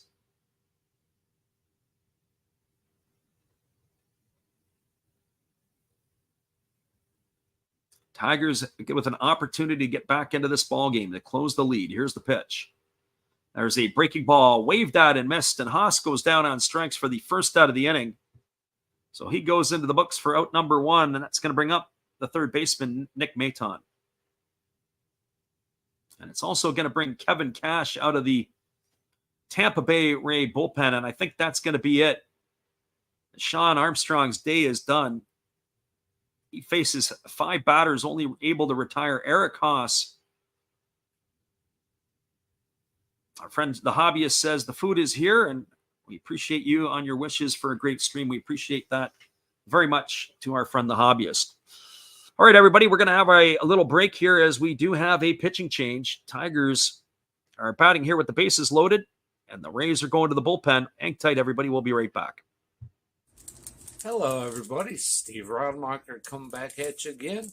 And during this pitching change, for a change of pace, let's open some baseball cards. We'll get through these quickly. 2023 Topps Big League. We have rookie card of Tyler Freeman to go along with a Matt Chapman. And why not a Jake Cronenworth? Shoot 'em, Jake! We do have a rookie card of Brett Beatty. That's pretty cool. To go along with the uncommon Carlos Correa. Pretty common to me, but what do I know? Trey Mancini to go along with a rookie of Kodai Senga. Freddie, tell them about Kodai. And one of my favorites, Devin Williams of my Milwaukee Brewers. All right, looks like the pitcher's coming in. Freddie, you can take over now. Appreciate you there, Steve, and the support you give to our channel, and in turn, we support Steve Rodemacher. It is going to be the Nick Maton coming to bat here to face the reliever Colin Poche, as that's how they would say his name. Well, for Poche on the season, this is going to be his 44th appearance. For the Tampa Bay Rays lefty, he's 8-3 on the year. He's worked 43 ball games, 38 2/3 innings. He's allowed 29 hits, 13 runs, 11 have been earned. He has walked 17 and struck out 32. That is where we stand here. So we're just waiting on some confirmation as we're ready to get back to the action here.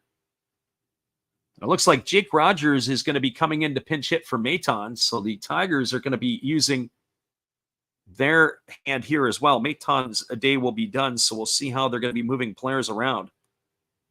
So Jake Rogers in to pinch hit.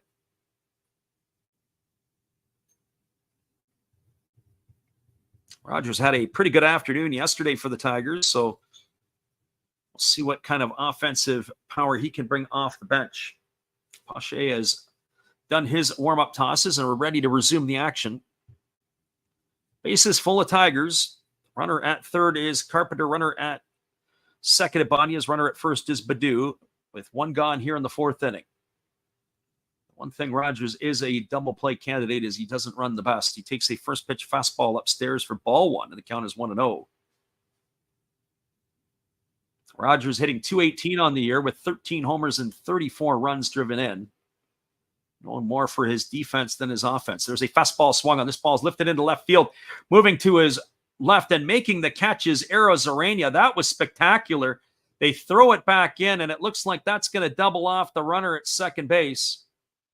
And that is a boneheaded base running move by Andy Ibanez. As he went off too soon, the Tigers are going to run themselves out of the inning. And that is going to be a fly out, a double play. It's going to go 7-4 on the putout. And the Tigers are done here in their half of the inning. Well, they got one run in the inning on the benefit of a couple of hits. There was an error, and there was two runners left the board. Your score as we move to the top of the fifth inning, it is the Tampa Bay Rays 6, the Detroit Tigers 2. Hang tight, everybody. We'll be back here in just a couple moments. Our friend Dinger says Jake needs to go back to the stash. If he keeps hitting like that, the stash is not going to be required. We'll be right back in just a few. Appreciate you guys for being here. Hello, guys. Thank you for joining Freddie here on his baseball game. And I'm Steve Rodemacher, and my channel is really all about everybody, including all my international friends. We have such stuff as non-sport packs from Canada, the OP Cheese. We have the Greek Freak. We have money from around the world. We have lira. We have yen. We have francs. We have pounds. We have Deutschmarks. We have all kinds of cool stuff like that. We even have some cooler things like Japanese women wrestlers and OP-Chi baseball cards where I cannot read the back. We even have unopened material like the royal family, I know it's backwards, from London, England. Thank you for watching. Back to Freddie.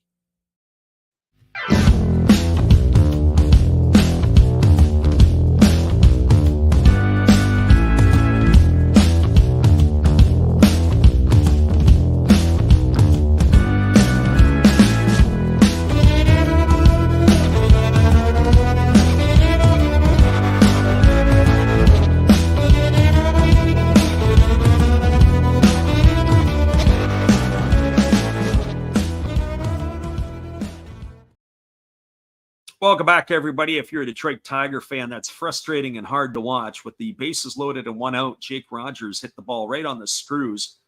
Nice catch by Eros Arena and left, but the base running by Andy Ibanez, not freezing on the line drive, taking off from second, and then he gets gunned down to be the third out of the inning. That makes it tough to swallow for the Tigers. 6-2, the Rays have the lead as the right-hander Manning delivers the first pitch for a ball to Luke Rowley. Now he delivers a fastball taken at the knees for a called strike, and the count is 1-1. Rowley today is 0 for 2. He flew out to left his first time up and struck out looking back in the second. Swings at a breaking ball and taps that one foul on the first base side. The count now goes to 1-2. So 1 ball and 2 strikes to Rowley. And when you think of rallies, it was a rally killer for the Tigers there as they had their chance to really claw back into the game, and to come away with one is disappointing. There's a fastball swung on, grounded over to second, fielded by Ibanez. He throws to first. That's going to retire Rowley on a ground out. 4-3 for the first out of the inning. So 1 gone, and that's going to bring up Isaac Paredes.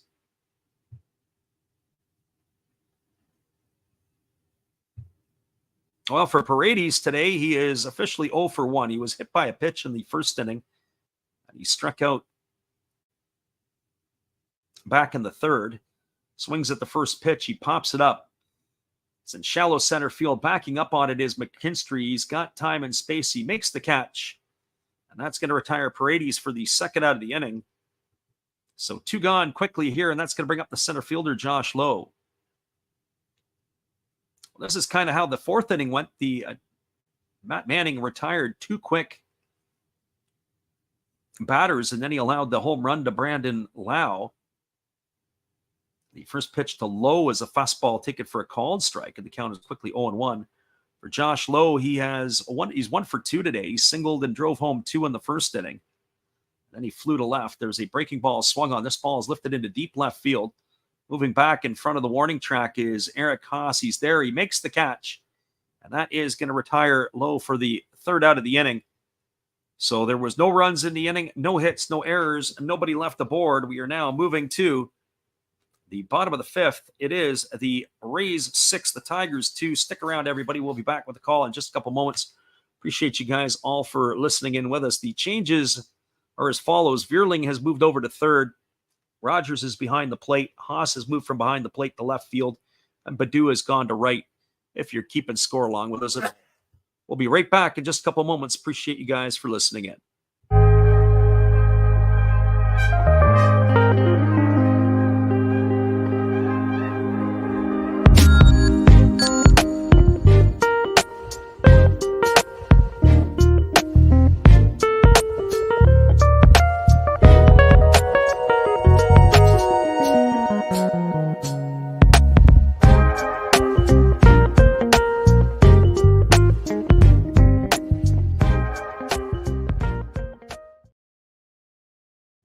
Welcome back, everybody. Dinger has accurately pointed out that there was a run that was scored back in that inning with the Tigers with the bases loaded. Kerry Carpenter was the runner at third. He tagged and came across. The home plate umpire, Dan Bellino, was showing that he was pointing that the ball had come in on. So it's actually going to go down as a sacrifice fly for Jake Rogers. He's going to pick himself up an RBI. That's going to cut the lead to 6-3. And that would be the second run of the inning. And, of course, Ibanez erased for the third out on the put-out 7-4 for out number 3 in the inning. So 6-3, the Rays have the lead as we're moving to the bottom half of the fifth. And it's going to be the top of the order, Zach McKinstry, Matt Vierling, and Riley Green to come to bat.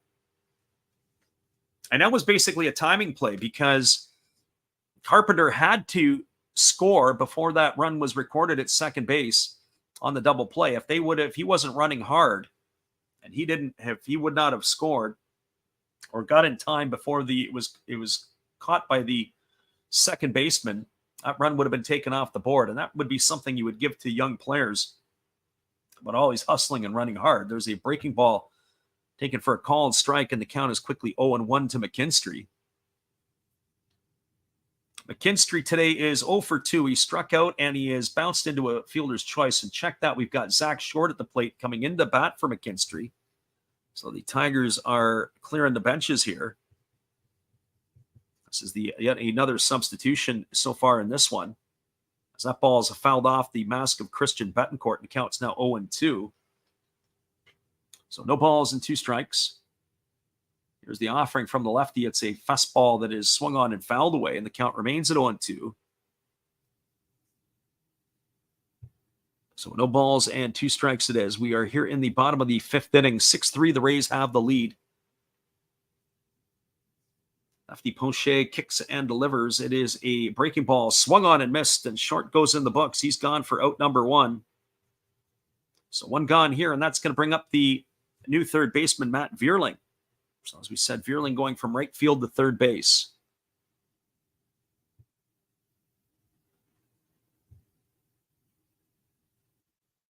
For Vierling today, he is officially 0 for 2. He softly lined to second his first time up. And then he bounced into a fielder's choice. The first pitch delivered as a fastball swung on. It's grounded through the 4-hole into right field. And Vierling's aboard with a 1-out single here in the 5th inning, and that's going to bring up the center fielder, Riley Green. Well, the Tigers have been hitting the baseball. That's their 6th hit in the ballgame so far. They just haven't been able to string enough together, and then a couple of boneheaded base-running decisions have snuffed them out of an inning, certainly in that last half. Could have added more, especially with that top of the order coming up. Here comes the offering to Riley Green as Poche holds set. Now he throws over to first and diving back in time as the base runner, Vierling.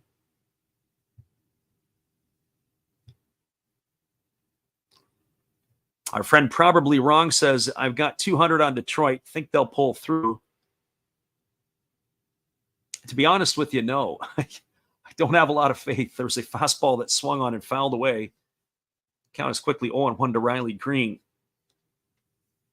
I mean, the advantage is they're playing at home. They are in Detroit. That's your first advantage. The second advantage is it's now into the battle of the bullpens, and the bullpen needle points directly at Tampa Bay. That's where their strength is. And Poche throws over to first again, and getting back in time is Vierling.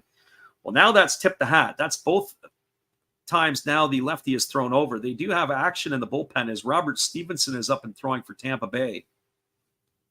So they're going to have to grind this one out on pretty much a bullpen day. Here's the pitch. There's the fastball that misses down, and the count now goes even to 1-1. If that rule is in place, I don't understand why Vierling takes a one-way lead.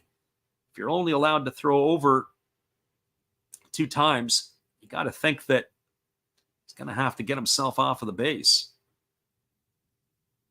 Here comes the 1-1 pitch. Fastball swung on, and it's grounded foul over on the first base side. Count now goes to 1-2.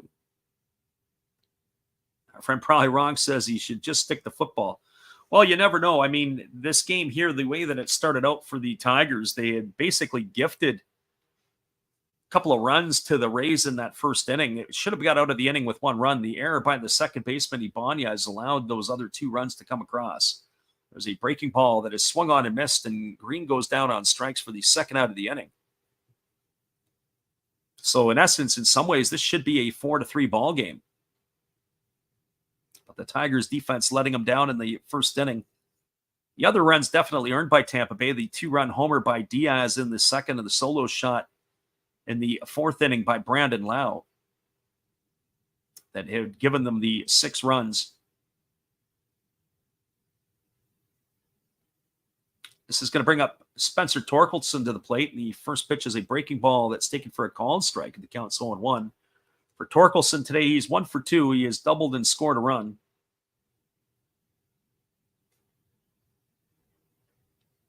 Torkelson digs himself in. He's waiting on the offering. It's a fastball swung on. This ball is lifted into shallow right field. This is going to be trouble. Racing back is the second baseman, Lau. Coming in hard is the right fielder, Rally, and it's going to drop between them. Torkelson's going to get a bleeder for a base hit. It's going to bring Vierling all the way around to third. That's going to put runners at the corners. That'll bring up the designated hitter, Kerry Carpenter. Friend Probably Wrong asked the question, Royals or Philadelphia? I don't know the pitching matchup, but right off the hop, I would go with Philadelphia all day long. But that's just my thoughts. Philadelphia is a much better ball club. I would put the Royals in the category of maybe one of the 5 worst teams in baseball. So here comes the offering to Carpenter. It's a breaking ball that just misses inside for a ball, and the count is 1-0. Carpenter, they did award a base hit to his last time up. We weren't sure if it was going to be an error or not. So he's officially 2 for 2 on the day. He scored 2 of the 3 Tiger runs. Runners at the corner and 2 gone. Here's the pitch. It's a fastball swung on. This ball's belted into deep right field, but right to the glove of Luke Rowley, and that is going to do it. Carpenter hit the ball on the screws, but right to the glove of the right fielder, and that is going to do it here in the 5th inning for the Tigers. Well, Detroit had no runs in the inning. They had a pair of hits. There was no errors, and there was 2 runners left aboard. Your score as we move to the top of the 6th inning. It is the Tampa Bay Rays 6, the Detroit Tigers 3. Stick around, everybody. We'll be back in just a couple moments. Appreciate you all for listening in here with us today.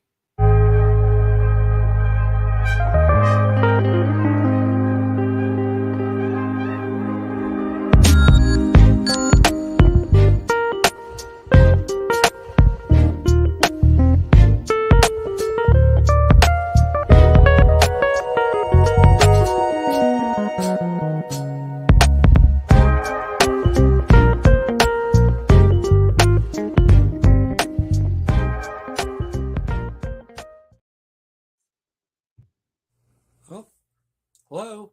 Oh, hey. Yep. I'm just sitting here listening to Freddie call another game here on YouTube. Oh, yeah, going really good. He's calling a great game. Really exciting. Lots of stuff going on. You're lucky it's commercial break right now. I got a second. Oh, yeah, of course I'm having a cold one. Oh, yeah, got plenty of videos coming up this week. You should stop in. Check them out. Leave a like, tell other people. But Freddie's coming back. I got to go catch the game. I will check in with you later. You have a good night, buddy. Bye. Welcome back, everybody. We are moving to the top of the 6th inning. It's going to be the 8, 9, and 1 hitters slated to come to bat for the Rays. That means Curtis Mead, Christian Betancourt, and the top of the order, Yandy Diaz. As we are looking here, we are anticipating that this might be getting close to the end of the line for Matt Manning. But we haven't had the announcement yet if he is still coming on or if he is going to be changed out. Manning, of course, here, as it looks like that he is going to be back in for another inning of work. Delivers a first pitch fastball for a called strike to Curtis Mead. The count is 0-1. Mead today has struck out looking and has walked in his 2 trips to the plate. As he delivers a breaking ball, this is swung on. It has popped up over on the right side of the infield. Drifting into foul territory is Spencer Torkelson. He makes the catch. And that is going to retire Mead for the first out of the inning. So 1 up and 1 away, and that'll bring up Christian Betancourt. Well, for Betancourt, he is 1 for 2 on the day. He's got a double in 2 trips. He's also scored a run. Our friend CV says probably wrong. Might be probably right, depending upon where it is. There's a breaking ball that misses down, and the count is 1-0 to Betancourt. Tigers do have a left-hander up. It's Andrew Vasquez up and throwing. Vasquez, of course, they just picked up off the waiver wire from the Philadelphia Phillies. There's a fastball swung on and missed. The count goes even to 1-1 on Betancourt. And if it would be my guess, it would be that Manning is going to have to retire the next 2 hitters, being Betancourt and Diaz, because if it gets to Wander Franco, probably going to see Vasquez. There's a breaking ball taken for a called strike, and the count now goes to 1-2. 84 pitches for the Tiger right-hander. He's battling on here in the 6th inning.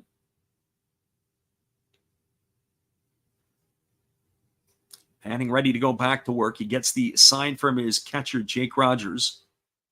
Rocks into the windup and delivers. There is a breaking ball swung on and fouled away. And the count now goes to 1-2 on Betancourt. Betancourt to be followed by the top of the order in Yandy Diaz. Manning rocking into the windup. He kicks and delivers. There's a fastball that misses outside. The count goes to 2-2. Sometimes like that last pitch, and I watch Manning as he delivers, it's just effortless. That 91-mile-an-hour fastball was nice and easy. There's a breaking ball swung on it. It's grounded over to third. Fielded nicely by Vierling. He throws to first. It's up high, but the first baseman, Torkelson, able to hang on.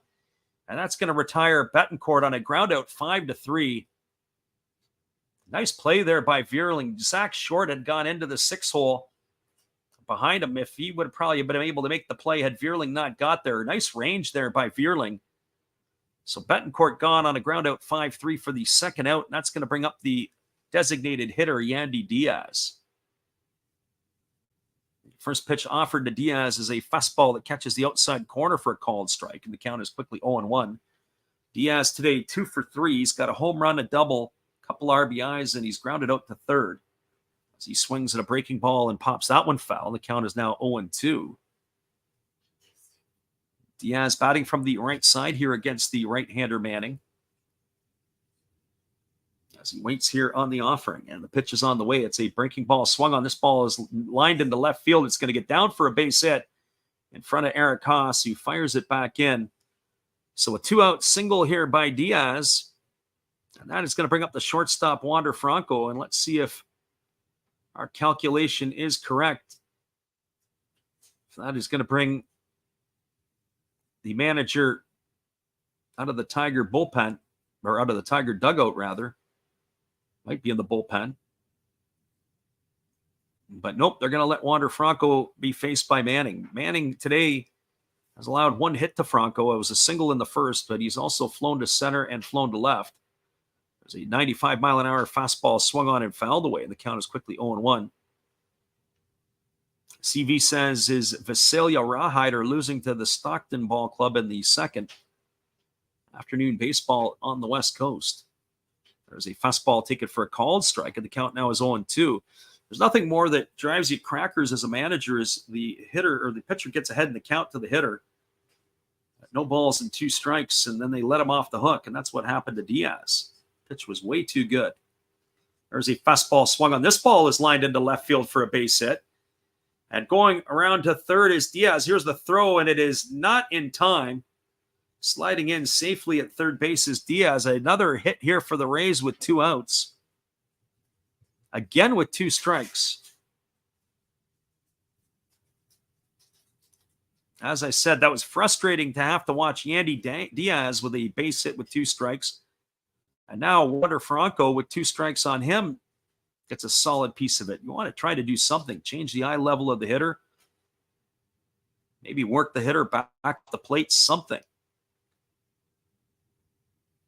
That's going to put runners at second and third as Franco advances on the throw, and that looks like it's going to be the end of the day for Matt Manning.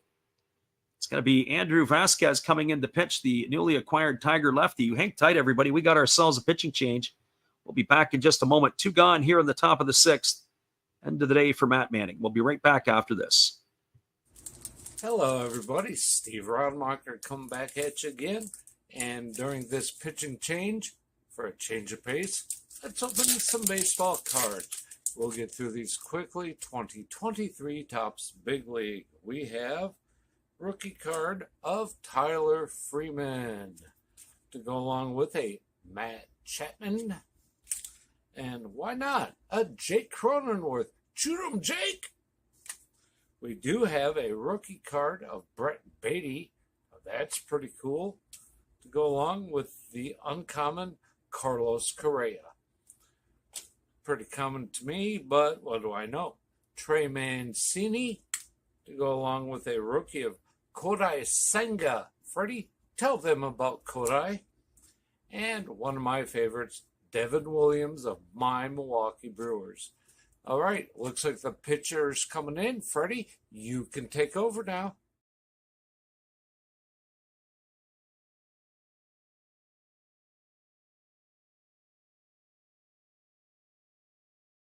As he has got all kinds of crazy things on his channel, including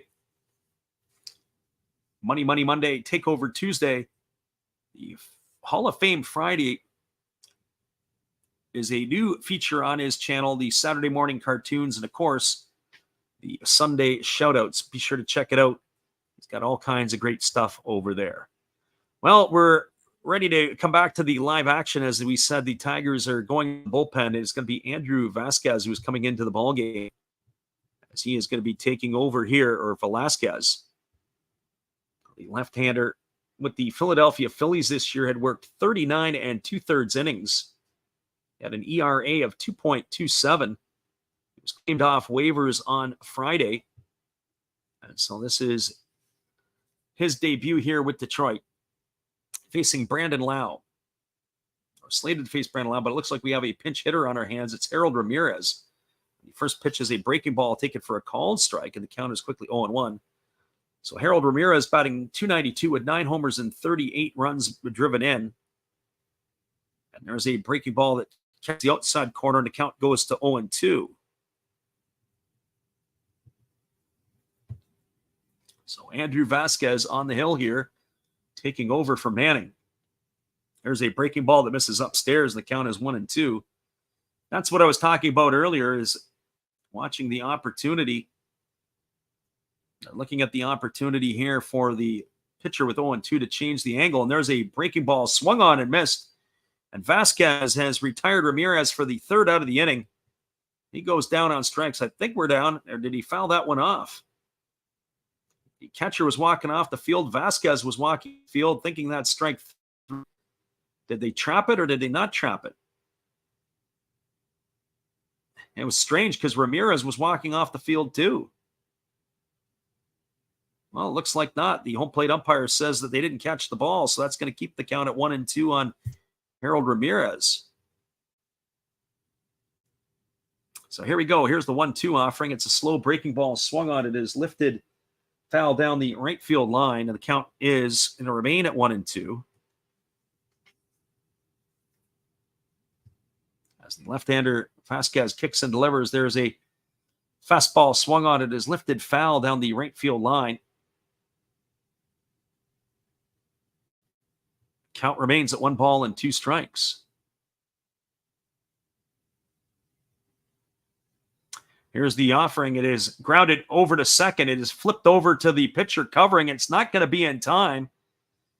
And that's going to allow another run to score. It's actually back-to-back runs. This is actually, I have to tell you, it's going to be some pretty bad television coverage here. The first run allowed Yandy Diaz scored on a balk. That was why the play ended. We have a balk that scored Diaz. It advanced Franco over to third. And then on a ground ball to the first baseman, they weren't able to get over to the bag and cover in time. It was a high toss by Spencer Torkelson. And now it's 2 more runs on the board. It's now an 8-3 lead here for the Rays. So Ramirez is safe at first. That's going to bring Randy Arozarena to the plate. And the first pitch delivered to him is a ball. So that's got to go down as an E3. And if it doesn't, then we need an investigation. There's a fastball taken for a called strike, and the count is 1-1 to Arozarena. Vasquez is working quickly, breathing heavy. Here comes the 1-1. It's a breaking ball that's down, but the home plate umpire says that Arozarena has swung at it, and the count now goes to 1-2. So that was why it looked like strike 3, but it called the balk on Vasquez. Here's the pitch. It's a breaking ball swung on and fouled away, and the count remains at 1-2. And to be honest with you, they could probably call a balk on Velasquez on every single pitch he's thrown. He does not come to much of a stop. So 1-2 strikes it is to Arozarena. Here's the pitch. It's an 89-mile-an-hour fastball that misses upstairs, and the count is 2-2. Just as Velasquez is working quickly, so are we, because we have to get a breath in between pitches. There's a slow breaking ball that misses outside, and the count now runs full. So 3-2 strikes to Arozarena. That means that Ramirez is going to be off to the races. The pitcher delivers to the plate. And here's the pitch. A slow breaking ball that misses outside. That's going to be ball 4. Arozarena is aboard with a walk. So an error and a walk and a balk for Velasquez since he has entered the ball game in his Tiger debut. And that's going to bring up the right fielder, Luke Raleigh. The Tiger pitching coach is on the phone to the bullpen. We're going to get somebody going. The first pitch is a fastball. It catches the outside corner for a called strike. The count is 0-1 to Raleigh. Lefty versus the lefty. Velasquez kicks and delivers. There's a breaking ball swung on and tapped foul. The count is no balls and 2 strikes.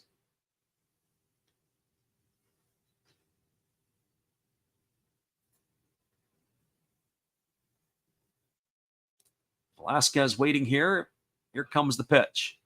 It's a breaking ball swung on and missed. Raleigh goes into the books, but not until the Tampa Bays have scored a couple of more runs in the inning. Well, they got 2 runs in the inning on the benefit of 2 hits. There was an error and there was 1 runner left aboard. We're now going to the bottom half of the 6th inning. Your score is the Rays 8 and the Tigers 3. We'll be right back in just a couple moments after this. Appreciate you guys for listening in, but boy, that was tough to watch and probably tough to listen to if you're a Tiger fan. We'll be right back after this.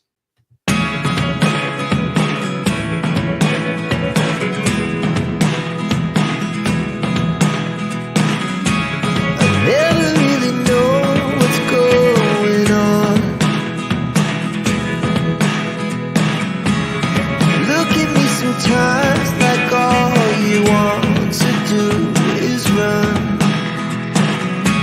Hear me out, hear me out. Welcome back, everybody. It is going to be Andy Ibanez, Akil Badu, and Eric Haas slated to come to bat for the Tigers in their half of the 6th. We'll be right back in just a couple moments. 8-3 is your score for the Tampa Bay Rays. Hang tight. We'll be right back. Well, you've got to have an ace in the hole, a little secret that nobody knows. Life is a gamble, a game we all play, but you've got to save something for a rainy day. You've got to learn to play your cards right if you expect to win in life. Don't put it all on the line for just one roll. You've got to have an ace in the hole.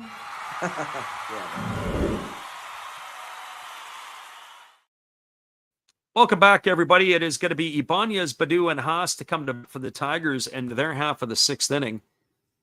As it is going to be we're going to look to see if they are going to have a pitching change for the Rays. It was Poche who had worked the last couple innings, or last inning and a third. We're waiting on confirmation of that.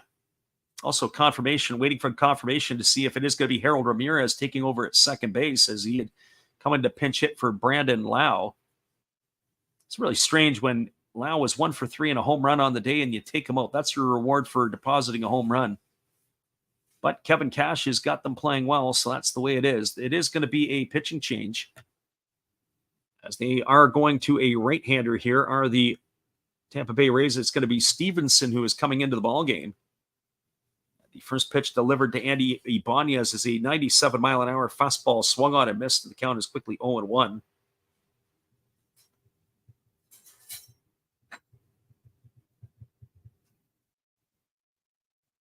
Ibanez today is 2 for 2, but his base running shenanigans back in the 4th inning ran the Tigers out of a potential bigger inning than what they had. There's a split finger pitch that is swung on and missed. The count now goes to 0-2 on Ibanez.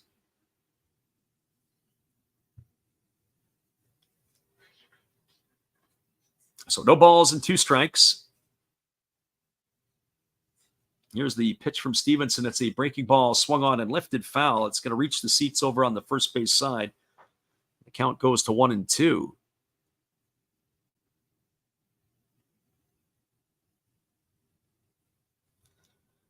I like the fact that the game really picks up the tempo, unlike in the Japanese League where they're not using the pitch clock. The pitchers there will slow the game down. There's a breaking ball swung on and fouled away. The count remains at 1-2 to Ibanez.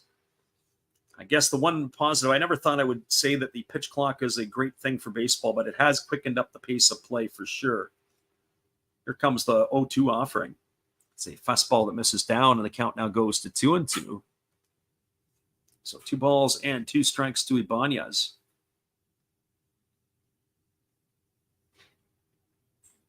The right-hander Stevenson ready to deliver. He kicks and fires. It's a fastball that misses upstairs at 98. We've got it at 3-2. They've got it at 2-2. Scoreboard's been wrong a couple of times already today, so we'll see what we're right or the scoreboard's wrong. Here's the pitch. It's a breaking ball swung on and tapped foul, and the count remains at least at 2-2. CV says he's gotten used to the clock of the minor leagues for about 3 years now. I don't get over to watch the Vancouver Canadians very often. We saw them last year once. In fact, I've been to as many Everett Aqua Sox games as I have been Canadians games. There's a breaking ball ticket for a called third strike. Ibanez stood there and watched that one go by for the first out of the inning. So he is gone for out number 1, and that's going to bring up the right fielder now, Akil Baddoo. Baddoo started the game as the left fielder for the Tigers. He got shifted over to right. Jake Rogers came in to hit for Nick Maton. So Baddoo coming up to bat. He's 0 for 1 officially. He's grounded to the pitcher and walked his 2 trips. Takes a 97-mile-an-hour fastball over for a called strike, and the count is 0-1. Tampa Bay Rays find themselves 3 back of the Orioles in the American League East race. They're 4.5 ahead of the Blue Jays, and the Red Sox and Yankees are fading away. There's a fastball ticket for a called strike, and the count now goes to 0-2 on Baddoo. Baddoo will be followed by the catcher, Eric Haas. Here's the pitch. Fastball swung on. This ball is laced into left field for a base hit. Baddoo's aboard with a single. Cutting it off is Arozarena. Digging hard for 2 is Baddoo, and he slides in safely with a hustle double. Oh, what a play there by Baddoo, as he is going to be aboard with a 1-out double. You've got to give him some credit. He was coming hard out of the box. Arozarena had to go hard over toward the foul line. He does a great job to cut it off. As he fired it in, Baddoo, who is coming hard out of the box, able to make it all the way into second base with a hustle double. And the Tigers have something brewing here with 1 out, and Eric Haas coming to the dish. First pitch to Haas is a fastball ticket for a called strike, and the count is 0-1. CV says the clock's a great move. Moves the game along a lot quicker. I can see that coming to the Japanese League next year. There's a fastball that gets right through the legs of Betancourt all the way to the backstop, and that's going to allow Baddoo to advance. I think that's going to go down as a wild pitch. That's definitely on the catcher. He didn't do a very good job of blocking the ball. And that is one of those ones where you're catching off of one knee and unable to get the other knee down and to be able to block it. So that's going to run the count to 1-1 strike on the wild pitch. Also be followed by Jake Rogers. There's a breaking ball that's waved out and missed. The count now goes to 1-2.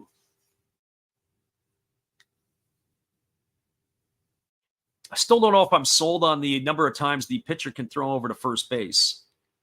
That I'm not a big fan of. Here comes the 1-2 to Rogers. It's a breaking ball swung on and tapped foul over on the third base side. Count remains at 1-2. So 1 ball and 2 strikes to Eric Haas.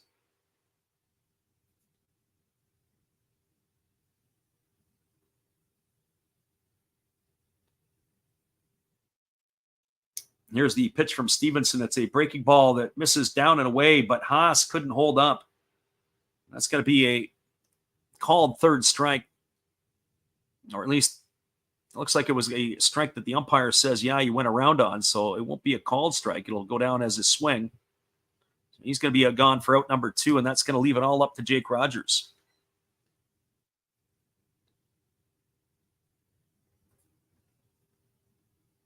Our friend CV says at the start of the year, all those ragtime guys were crying about the clock.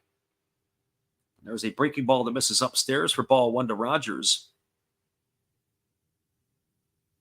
Rogers lined out and drove home a run back in the 5th inning. He was gone for the second out of that inning. Ended up in a double play. There is a breaking ball that misses down.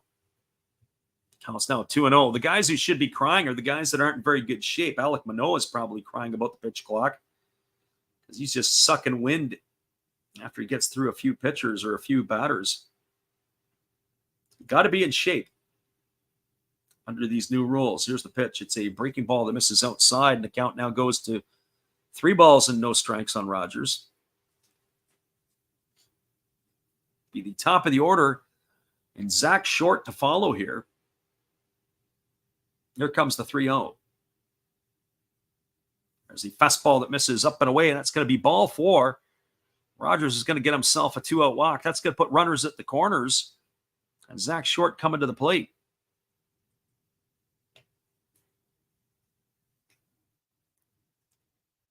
Well, for Zach Short today, he came on back in the 5th inning to pinch hit for Zach McKinstry. He's 0 for 1. He struck out his first time up.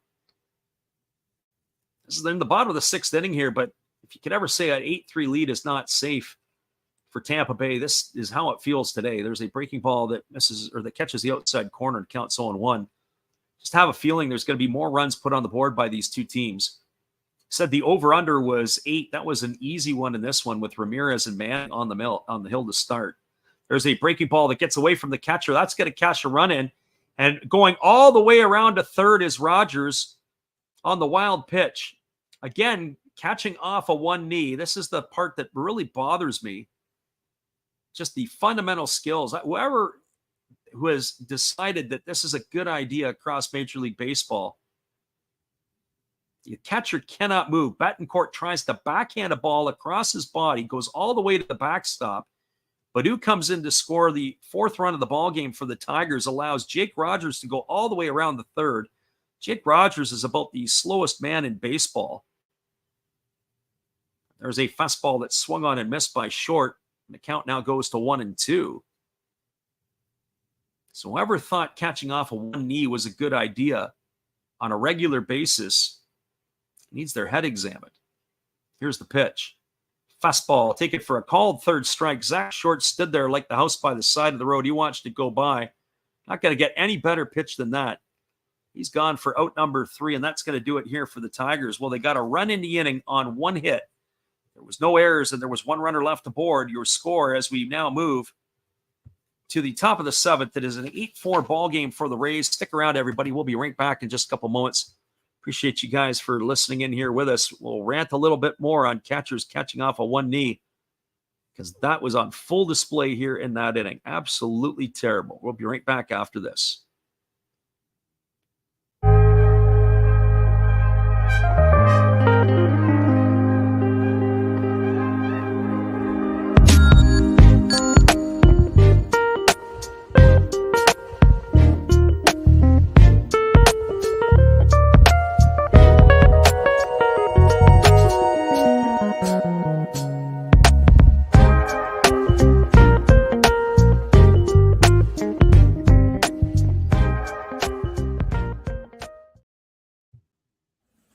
Thank you, Freddie. Appreciate your support and everybody out there. Steve again here, obviously, with the Milwaukee Brewers. Of course, we have Bernie Brewer on my favorite beverage of choice right there, along with a card of Bernie. Yay! Now, we got some special guests here. I'm not just talking about our Hall of Fame lineup. I must be in the front row. Hey, come on there, Robin. I got 3,000 hits. What do you have? Well, I was the all-time saves leader, and I got 1.5 feet on you. Okay, Raleigh, settle down, buddy. Now, none of this could be possible without Harvey's Wallbangers. There's Harvey. And who could forget the Fonz? Hey. Welcome back, everybody. We are cruising to the top of the 7th inning, and coming to bat, scheduled for the Rays will be Isak Paredes, Josh Lowe, and Curtis Mead. It does look like the Tigers have a pitching change. It'll be yet another arm coming on for them here today. It'll be Brendan White on in relief. This will be pitcher number 3 for the Tigers. We just make our notes here. So White to face Paredes, Lowe, and Mead. right-hander ready to go. He rocks into the windup and delivers a 93-mile-an-hour fastball that misses upstairs. The count is 1-0. I have to say that the right-hander here, he really works quickly in terms of his motion and his windup. Here's the pitch. It is a breaking ball delivered. It is grounded over to third. Backhanded by Vierling, who throws across the diamond, and that's going to retire Paredes. So one up and one away, and that's going to go as a ground out 5-3 into the books for out number one. That's going to bring up the center fielder, Josh Lowe. Well, for Lowe, he's a 1 for 3 today. He's got a single in 3 trips. He's flown out to left field twice. He's also knocked in a pair of runs back in the first inning, and there's a breaking ball that catches the outside corner for a called strike. The count is 0-1. There are certain pitchers who do work this way where they get into a really fast windup, and there's a breaking ball that misses outside. The count is 1-1. There is action in the Rays bullpen as Jason Adam is up and throwing. We would think that he will probably be coming in the next inning. There's a fastball that misses up and away, and the count now goes to 2-1. So 2 balls and 1 strike. Our friend Probably Wrong, who was in here earlier, was looking to see if putting money on the Tigers was a good thing. And there's a fastball swung on, popped up into left field. Camping out underneath it is Eric Haas. He makes the catch. That's the 3rd time today that Josh Lowe has flown out to left. He's gone for out number 2, and that's going to bring up Curtis Mead. This is the 21st appearance of the year for Brendan White, as he has made his major league debut earlier this year for the Tigers, as he rocks into the windup and delivers a breaking ball, taken for a called strike. The count is 0-1. Mead today is 0 for 2. He has struck out, popped the first, and walked in his 3 trips. There's a breaking ball swung on and missed. Now the count goes to 0-2. Keep saying this all along. Bullpen arms in baseball are like offensive linemen in football. They're kind of dime a dozen. You don't really notice them until they do something wrong. If they're doing something right, they just kind of blend in. Here's the pitch. It is a breaking ball swung on and missed. And White comes in and retires the side 1-2-3 here in the 7th inning. No runs, no hits, no errors, and nobody left the board. We are now moving to the last half of the 7th. It is the Tampa Bay Rays 8, the Tigers 4. Stick around, everybody. We'll be back with the call in just a couple moments. Appreciate you guys for hanging here with us today. We'll be right back after this.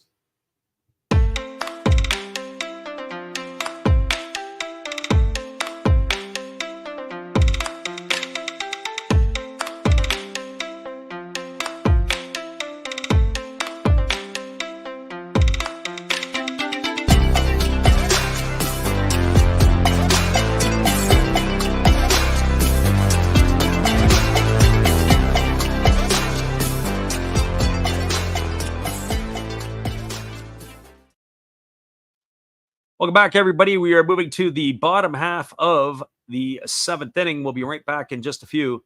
Hang tight. Good evening, ladies and gentlemen. Namaste. Hey, I hope you guys have been enjoying the game.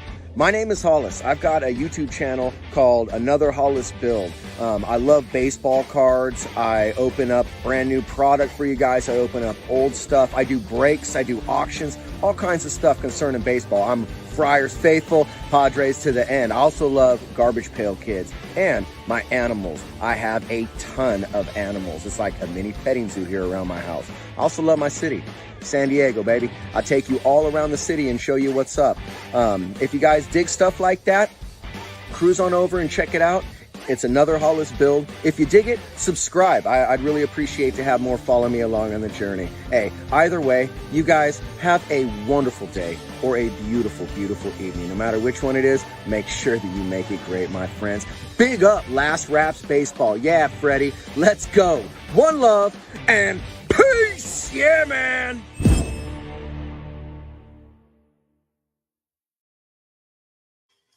Welcome back, everybody. It is going to be Matt Vierling, Riley Green, and Spencer Torkelson to come to bat here in the bottom half of the Tigers' 7th inning, as they are going to be facing, waiting for confirmation of yet another pitching change. Robert Stevenson was on the mound for the Rays in the 6th, but it was the right-hander Adam who was up and throwing. It looks like that he may be the one who's coming in. We're just waiting for that final confirmation, and we'll get you all the specs here in just a moment.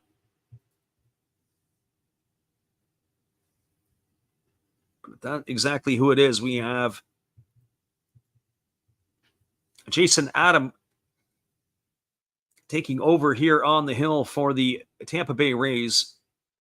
The 6'3", 230-pound right-hander, originally a fifth-round pick from Blue Valley Northwest High School by the Kansas City Royals back in the 2010 draft.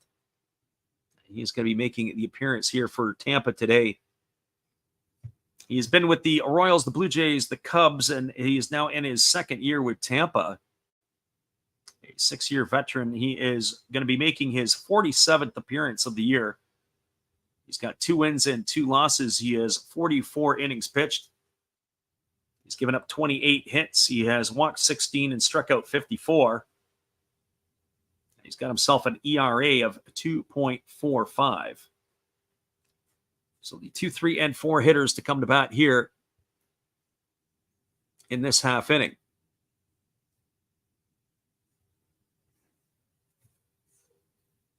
As we wait for him to complete his warm-ups here, we're now ready to get this one underway. As Matt Vierling here, ready to face Adam, and the first pitch is a fastball for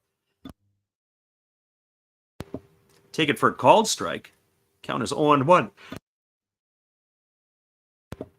So no balls and 1 strike to Vierling. Vierling today 1 for 3, as he has singled in his 3 trips. And there's a breaking ball swung on it. Is taken over at third and fired to first. Curtis Mead makes the play on the backhand. Vierling is going to be retired. It's going to go in the books as a ground out 5 for the first out of the inning. It's going to bring up the center fielder, Riley Green. Well, for Riley Green, he's 0 for 3 in this one. He has struck out twice and grounded to first. One thing I notice about Adam here is he is a classic short armer. He does not have much of a take back. He just brings it up and lets her rip. And there is a fastball ticket or swung on and missed. The count is 0-1. 5th pitcher used today by the Rays. And everybody has a little uniqueness in their arm action. There's a breaking ball that's taken for a called strike. The count is now 0-2. In fact, he really doesn't create much of an arm circle. He just sort of pats the glove as he takes it up and gets it right into the arm slot and lets it rip. So it's a unique delivery, that's for sure. There's a pitch. It is a fastball swung on and missed, and Green goes in the books for the second out. So 2 gone here, and that's going to bring up the first baseman, Spencer Torkelson.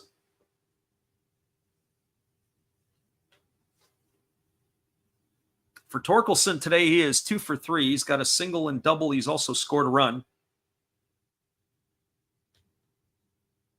As he bats here with 2 gone in the 7th inning. Another part that's difficult is when you're facing Johnny Holstaff, like the Tigers are today. Every time you come to the plate, you got a different look. As there's a fastball that misses outside, and the count is quickly 1 ball and no strikes to Torkelson. Right-hander Adam ready to deliver again as he kicks and fires. It's a fastball that darts across the plate for a called strike, and the count now is 1 ball and 1 strike.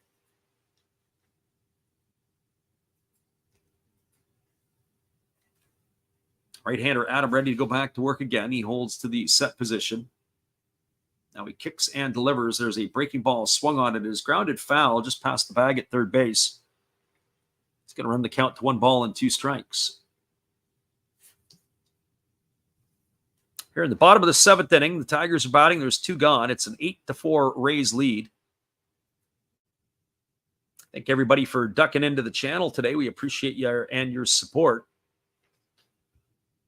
There's the pitch. It is a breaking ball that misses down and away, and the count now goes to 2-2 on Torkelson.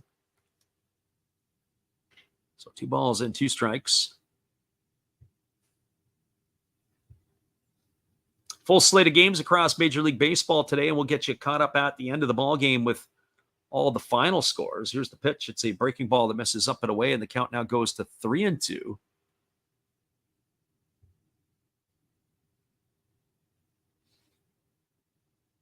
Take you through a full rundown where we can, and Also give you all the games in action as well. There's a breaking ball swung on and it's fouled right back into the Betancourt. Talking earlier about the catchers catching off one knee. All your protection is on your shin and on your knees. And when they drop to the one knee, there's no protection on the thighs, the quadricep area, anywhere else like that. And that foul ball got Betancourt there.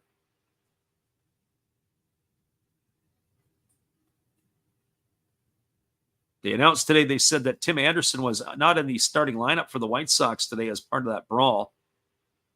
But Jose Ramirez was playing for the Guardians. Kind of makes you wonder. I think that you'd have to think that Anderson's got to be in concussion protocol. There's a breaking ball swung on and fouled away, and the count is going to remain at 3-2. When he took that shot last night, he was woozy. He had literally had to be helped to the bench.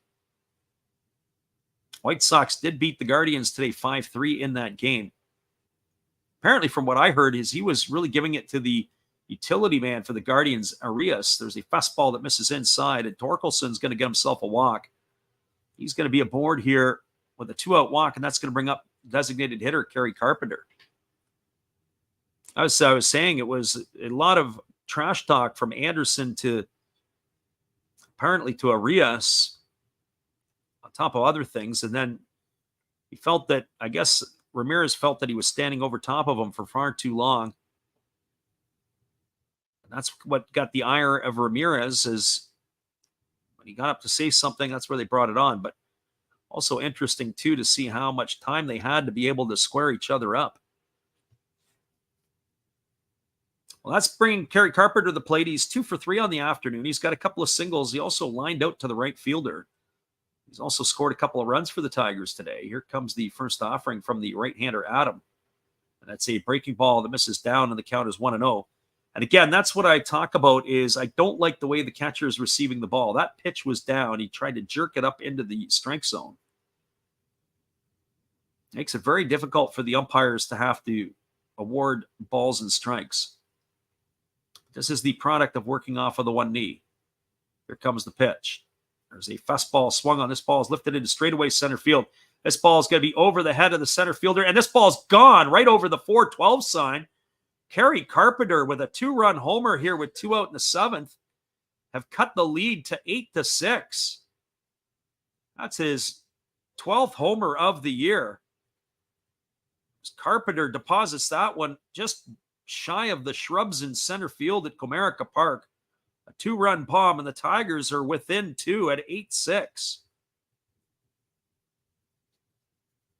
Well, that's going to bring up the second baseman, Andy Ibanez. So high fives all around in the Tiger dugout, and that error by Ibanez back in the first now looms larger as this game moves on. There's a breaking ball that misses outside to Ibanez. The count's 1-0. For Ibanez today, he is 2 for 3. He's got a couple of singles and RBI, and he has struck out looking. Here's the 1-0 pitch. There's a fastball that misses inside, and the count now goes to 2-0. This game is not done yet by any stretch of the imagination. That over-under we talked about earlier in the game is long since gone. Here's the offering. Fastball swung on and missed at 95, and the count now goes to 2-1. That's good old-fashioned hardball right there from right-hander Adam.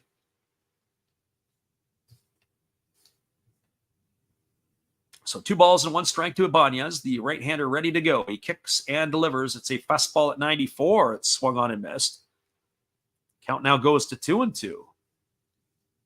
Well, I think if I'm Adam here, I'm going to go right after him again with some good old-fashioned hardball to try to bury him away. He hasn't shown that he could catch up to the 94 or 5-mile-an-hour fastballs. Let's see what he does. Here's the pitch. And it's a fastball at 95 that Ibanez swings through and misses. He goes down on strikes for the 3rd out of the inning, but not until the Tigers add a couple of more runs to the board on the 2-run homer by Kerry Carpenter. 2 runs on 1 hit, no errors, and nobody left the board. We're moving to the top of the 8th inning. The score is the Tampa Bay Rays 8, the Detroit Tigers 6. Stick around, everybody. We'll be back with the call at the top of the 8th inning when we return after this. Appreciate you guys for bouncing in here with us today. We'll be right back in just a few.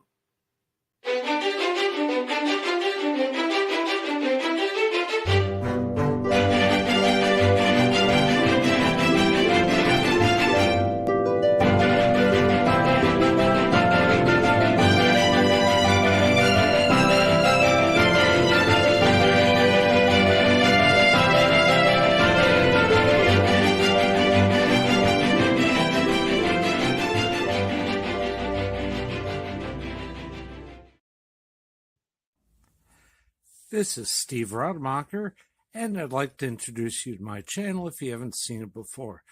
These are all the things I enjoy: sports, autographs, relics, non-sports Hall of Famers, pseudo-sports, Star Wars.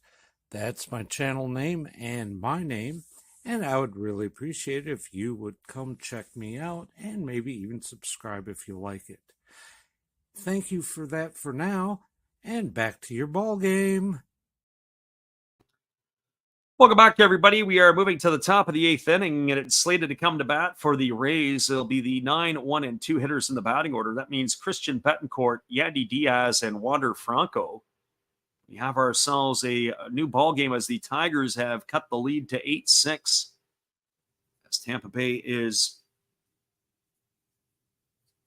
in a position here to try to take the series as they won on Friday night. The Tigers came back last night and yesterday and got the victory. Now it is going to be the rubber match game here as we are moving into the top of the 8th with the Rays leading 8-6. So Betancourt, Diaz, and Franco. And the first pitch from Brendan Wright is a breaking ball swung on. This ball is belted into deep left field. And this ball is going to be off the wall. Haas has fielded it. He comes up throwing it. It was a one-hop shot to second base, and that's going to hold the runner, Betancourt, with a single. Oh, that was good defensive play by Haas, and he came up, really fielded it well. Right off the bat of Betancourt, that ball was scorched. Picks it up barehanded off the wall and fired a bullet into second base, did Eric Haas. But Betancourt's got himself a leadoff single. That's his second hit of the ballgame, and that's going to bring up the top of the order in Yandy Diaz.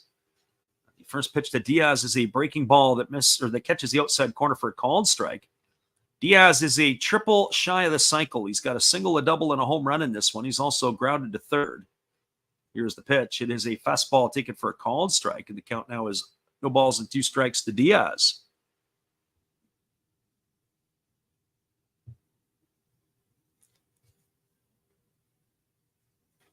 Right-hander White delivers. It's a breaking ball that is swung on and missed. And that is going to retire Diaz for the first out of the inning. So one away here, and that's going to bring up the shortstop, Wander Franco. 8-6 lead as it's the top of the 8th inning. Tampa Bay clinging on to this one, and I'm pretty sure we're going to see everything out of their bullpen from now to the end. Here comes the offering here from Brendan White. Kicks and delivers. It's a breaking ball swung on. This ball is belted to deep right field.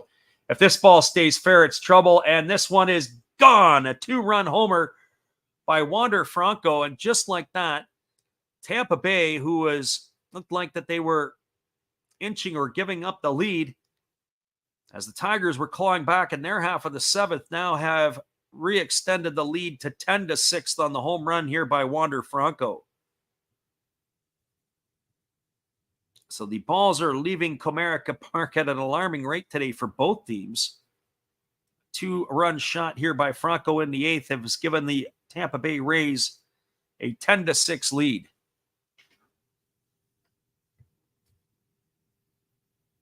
And that is going to bring up the second baseman, Harold Ramirez. The first pitch to Ramirez is swung on and missed. The count is quickly 0-1. Ramirez came on in the 6th inning. Check that here. It's actually Jose Siri who's in. He's hitting for Ramirez. And the count is quickly 0-2 as that breaking ball catches outside corner. And there's a fastball that misses outside for a ball. And the count is 1-2. Jose Siri now hitting in the spot that was occupied by Brandon Lowe and Harold Ramirez. As the pitch is on the way, it's a fastball that misses upstairs. The count goes to 2-2.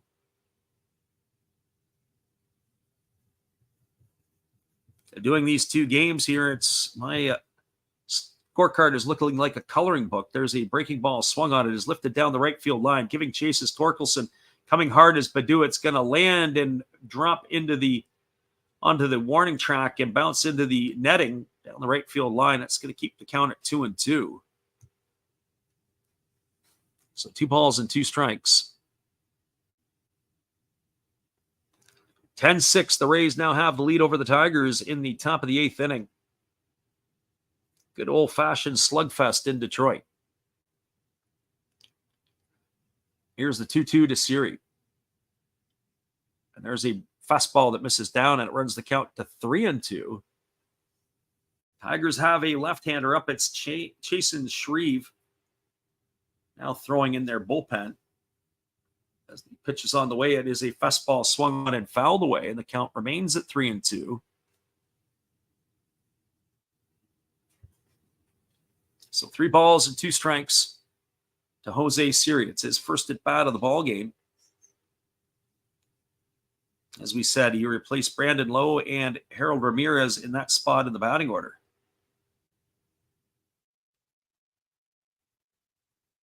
White ready to go. He kicks and delivers. There's a fastball swung on and missed. Siri goes into the books as the second out of the inning. 2 gone here, and that's going to leave it all up to Randy Arozarena.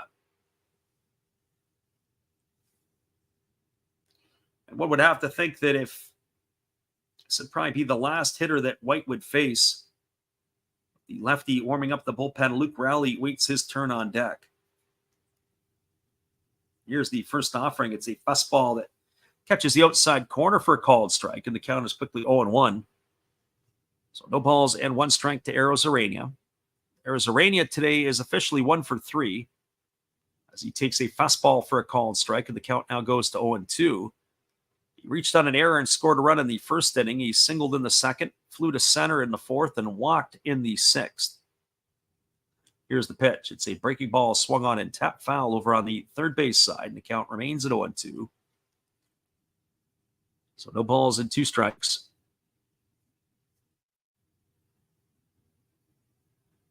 White working quickly, delivers. It's a breaking ball swung on. This ball is taken on 1 hop by the third baseman, Fearling. He fires to first, and that is going to do it. Goes in the books as a ground out 5-3 for the third out of the inning, but not until more damage has been done. 2 runs in the inning on a 2-run blow by Wander Franco. There were 2 hits, no errors, and nobody left the board. Now moving to the bottom of the 8th inning, your score is the Tampa Bay Rays 10, the Detroit Tigers 6. Stick around, everybody. We'll be back with the call in just a couple moments. We appreciate you guys for bouncing in here with us today for some afternoon baseball on the Last Drops Baseball YouTube channel. Be right back after this. Hey guys, Steve come back at you again. Steve Rademacher, that is. And during this intermission, let's open up a package of Garbage Pail Kids Series 4 Chrome, shall we? See what we get, then we'll come right back to the game with Freddie. Oh, very nice. I got a Ruptured Rupert. Very nice. We have a Jules Brooks to go right along with everyone's favorite Def Jeff. Sorry about the glare, but that's what Chrome do. We did get a Mosquito. You know, that's Wisconsin State bird right there. And the cracked ice is a Pinned Penny. Gotta love Garbage Pail Kids. Gotta love Freddie. Gotta love baseball. See you next time. Appreciate you, Steve, and the support you give to the channel. We'll be right back in just a couple moments with all the action after this.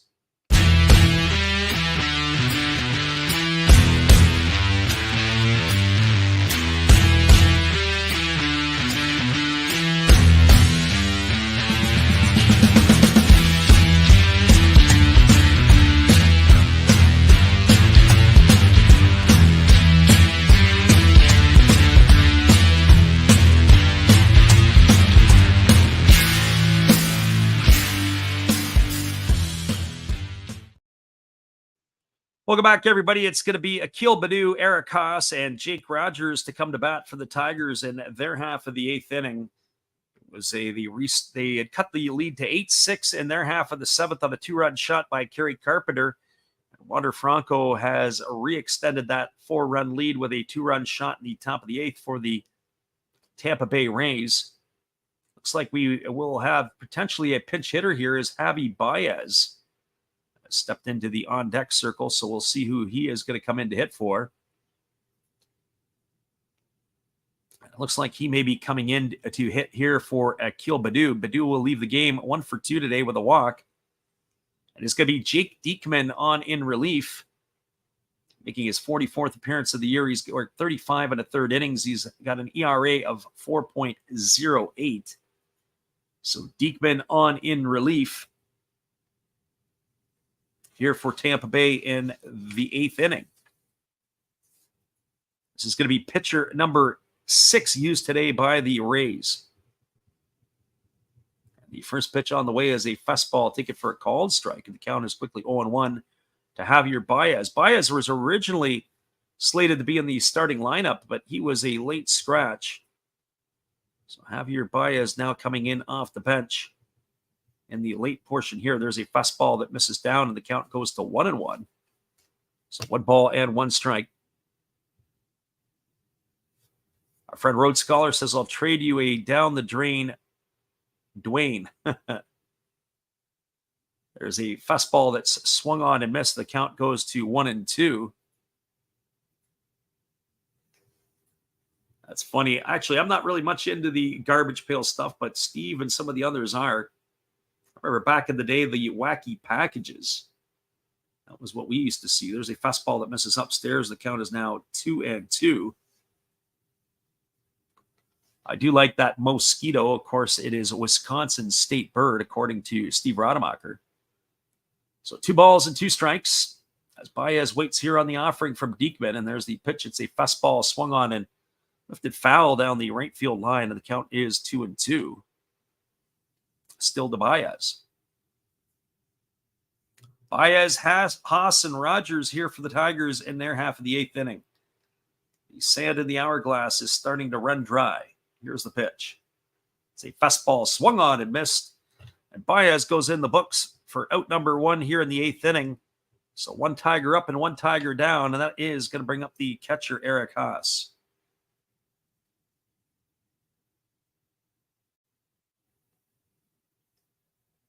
Well, for Haas, he is officially 1 for 3. He's got a single, an RBI, and he has struck out twice today. As he bats here against the left-hander Diekman. Kicks and delivers a fastball that's swung on. It's tapped slowly over to third, fielded by the third baseman Meade. He throws to first, and Haas is retired on a ground out 5-3. The second out of the inning, and that's going to leave it all up to Jake Rogers. Well, for Rogers, he's officially 0 for 1 today. He lined into a double play. He drove in a run, and he's also walked. He came in the 5th inning. Pinch hit for Nick Maton. First pitch is a 96-mile-an-hour fastball. Misses up and away for ball 1, and the count is 1-0. So 1 ball and no strikes. Rogers batting from the right side here against the lefty Diekman. Works to the set. And here's the pitch. It's a fastball taken for a called strike, and the count now goes to 1-1. So 1 ball and 1 strike it is.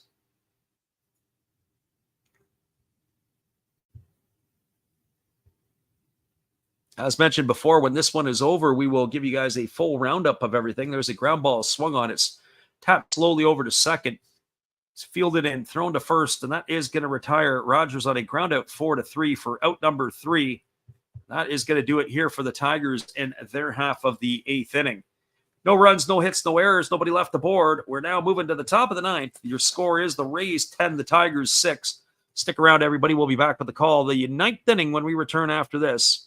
Appreciate you guys for being with us. Hang tight. We're coming back to you in a few.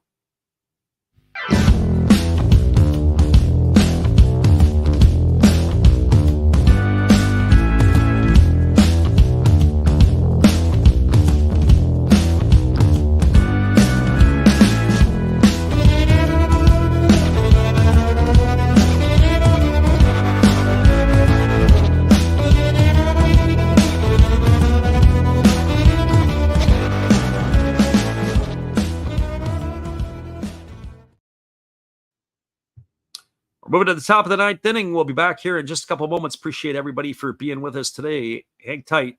Here's our friend Steve. Oh, hello. Oh, hey. Yep. I'm just sitting here listening to Freddie call another game here on YouTube. Oh, yeah, going really good. He's calling a great game. Really exciting. Lots of stuff going on. You're lucky it's commercial break right now. I got a second. Oh, yeah, of course I'm having a cold one. Oh, yeah, got plenty of videos coming up this week.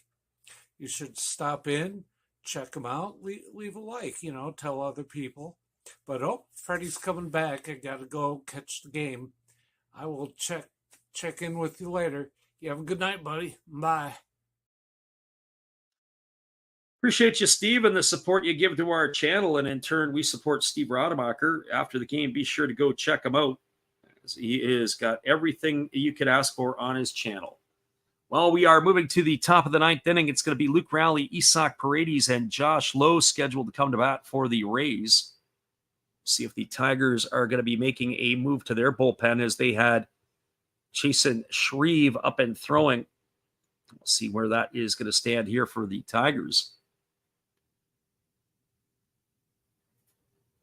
It is going to be Shreve on the mound. He is making his 46th appearance of the year. He's got 39 in the third innings.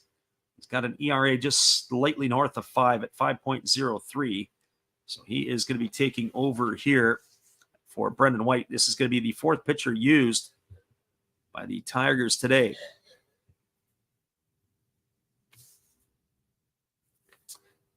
So here we go back to the live action as the first pitch coming to Luke Rowley is a breaking ball swung on its tap foul over on the first base side. The count is quickly 0-1. So no balls and one strike.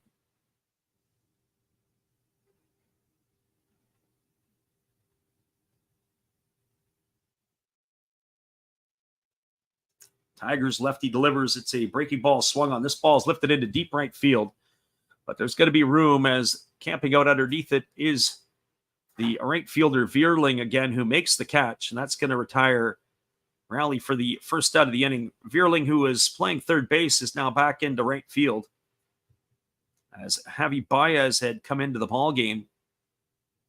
So they have some defensive changes due to the Tigers.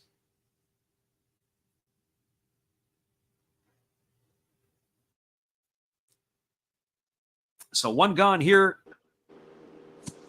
And the pitch is a fastball taken for a called strike by Paredes, and the count is quickly 0-1.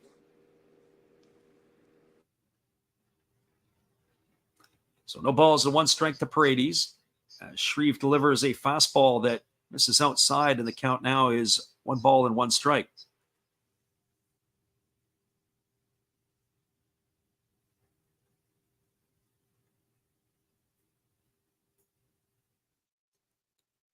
Check that.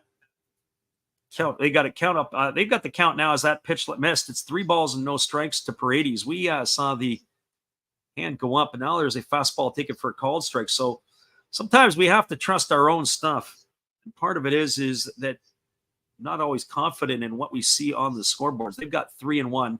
I've got 2-2. Let's see what happens here. Pitch is on the way. It's a fastball swung on and missed. Now the count is 3-2, so I guess I was wrong on that one. Sometimes that is the problem for us.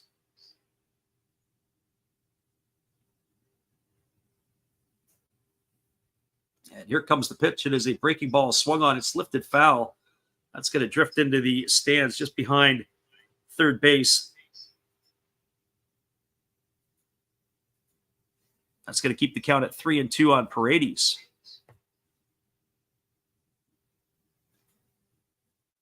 So Shreve ready to go again. He kicks and he delivers. It's a breaking ball that misses down. It's going to be ball 4. So he battles all the way back only to lose Paredes to a walk. That's the second time Paredes has been aboard today. And that'll bring up the center fielder, Josh Lowe.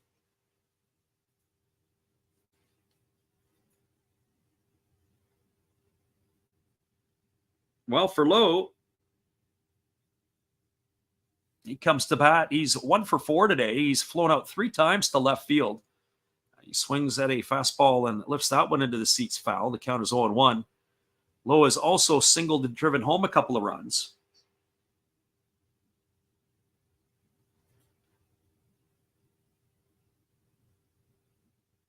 Here comes the offering from Shreve, who kicks and delivers. A breaking ball swung on and fouled away. The count now goes to 0-2.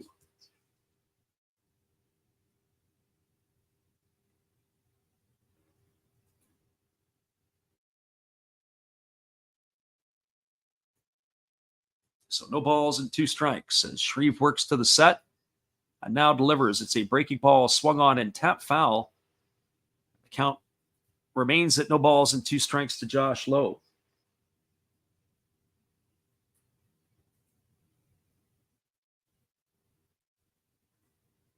Lots to smile in the dugout for Kevin Cash as he's looking on with the 4-run cushion here as a breaking ball misses down and the count goes to 1-2 on Lowe.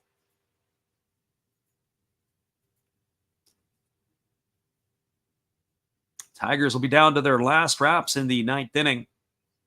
So they're going to be facing the Rays here in just a few. And he pitches a breaking ball that misses down, and the count is 2-2.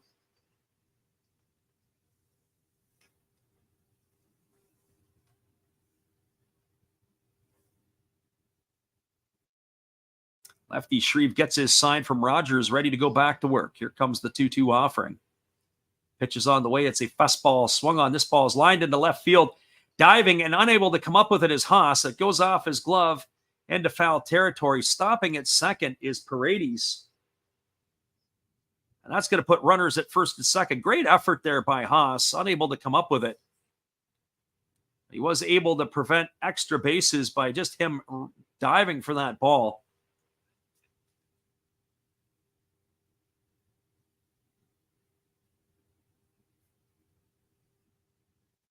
That's going to bring up the third baseman, Curtis Mead.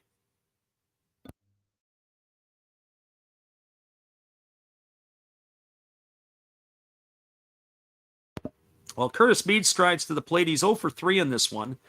He has struck out twice. He has walked, and he has popped to first. Batting from the right side against the lefty Shreve, who delivers a breaking ball that's swung on and tap foul over down the third base side. The count is quickly 0-1. So no balls and 1 strike.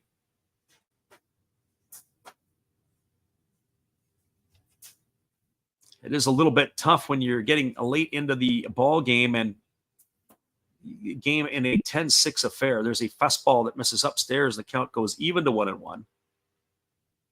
Both of these teams here have traded runs. I can't say it's been a well-played game. It's been a entertaining game in different ways. Certainly, if you like your Miller Lite and your cold beverages, you probably would be drinking a lot of them in this one. There's a fastball ticket for a called third strike. Oh, Mead stood there like the house by the side of the road. He watched that go by for out number 2. That's the second time today he's been called out on strikes. So he goes in the books for the second out of the inning, and that's going to leave it all up to Christian Betancourt. Well, for Betancourt today, he is officially 2 for 4. He's got a single, a double. He's scored a couple of runs. He's also grounded out twice. There's a breaking ball ticket for a called strike, and the count is quickly 0-1. Betancourt to be followed by the top of the order, Yandy Diaz, if he's able to get aboard. Here's the 0-1. Fastball swung on it is pop foul. It's going to reach the seats behind home plate. The count is 0-2. I have to say the Tiger fans have been hanging in there today. But now the rain is starting to fall. You can see that the crowd that's been hanging in there is making their way out. We're going to play this last inning or so in some rain as the breaking ball misses outside. The count is now 1-2. So 1 ball and 2 strikes. They knew that rain would be in the forecast. Wasn't really expected for another hour or so, but it's starting to come in now. As the fans are starting to scamper for some shelter. Not a lot of shelter at Comerica Park. There's a fastball swung on and missed. Betancourt goes down on strikes. He's retired for out number 3, and that's going to do it here for the Rays in their half of the 9th. No runs in the inning. There was 1 hit, no errors, and 2 runners left the board. Moving to the bottom of the 9th inning, your score is the Tampa Bay Rays 10, the Detroit Tigers 6. Stick around, everybody. We'll be back with the call at the bottom of the 9th. 2 things are about to happen. Either the Rays are going to get a win or the Tigers are going to have the greatest comeback in their history. We'll be right back in just a few. Last Raps Baseball would like your support. Memberships are available on our channel now. We will share with you some behind-the-scenes items that are not baseball-related, like the culinary cuisine of Japan, take you to cool Japanese public batting cages, drop in on some amateur practices in and around the Osaka and Tokyo areas, check out the unique gaming and electronic experiences in the world of Akihabara and other locations. Maybe even take a ride on a Mario Kart. Visit some of the cool markets all over the country, including this one in Tokyo at Nakamise Dore. But don't worry, you won't be left holding the bag.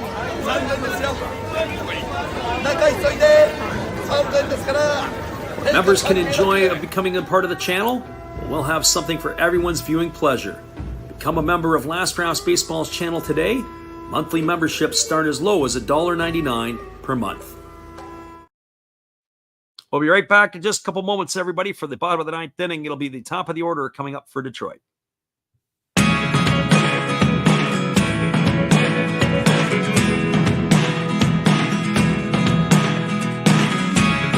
Never really know what's going on. Look at me sometimes like all you want to do is run. Hear me out, hear me out. Welcome back, everybody. We're moving to the bottom of the ninth inning, and scheduled to come to bat for the Tigers are Zach Short, Matt Vierling, and Riley Green. As they are going to be coming to bat, it is the top of the order for the Tigers. They are down by 4. They've had their chances today to get back into it, and they've also had where they have given it back away. Error in the first inning by the second baseman, Andy Ibanez, opened up the gates for 3 runs. That's how it set the tone in this one. Had he made that play, it was potentially a double play ball. Probably would have at least got 1 out. Instead, it ended up being a couple of runs cashed in extra. So we have Pete Fairbanks on the mound for Tampa Bay. He is going to be the 7th pitcher used today by the Rays. So Fairbanks on to the pitch, and the first pitch is a 100-mile-an-hour fastball that misses down and away for ball 1. Count is 1-0. Fairbanks, another short armer, much like Jason Adam, just pulls the pin and lets it rip. Here's the 1-0 pitch. Fastball at 100, that's taken for a called strike. Betancourt having all kinds of trouble hanging on to the ball. 29th game of the year for Fairbanks. He's worked 25 innings. He's got a sparkling 1.80 ERA. Here comes the 1-1 pitch. The right-hander delivers. It is a breaking ball swung on. It is grounded through the 4-hole into right field. And Zach Short's got his first hit of the ball game today. He is now 1 for 3 as he's aboard with a leadoff single here in the 9th inning. And that's going to bring up the right fielder, Matt Vierling. For Vierling today, he is 1 for 4. He's got a single. He's bounced into a fielder's choice. He's lined to second and grounded to third. We're here in the bottom of the 9th inning with 1 on and nobody out. Here comes the pitch. It's a breaking ball swung on, grounded softly to short. Franco over to second for 1. Back to first. That's a double play, as it is going to go as a 6-4-3 variety into the books. That's going to retire Vierling for the second out on the back end, as Zach Short is retired at the front end. That's going to leave it all up to the center fielder, Riley Green. Well, it's been a tough day at the office for Green. He's 0 for 4. He has struck out 3 times. He has also grounded to first. So waits here on the first offering from the right-hander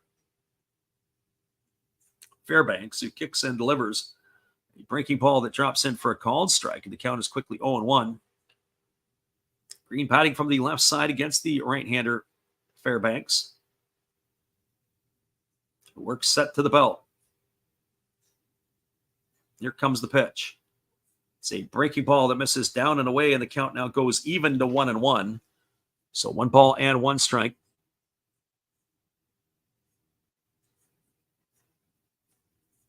As a reminder, tomorrow night we will be back on the airwaves again with the Angels and the Giants.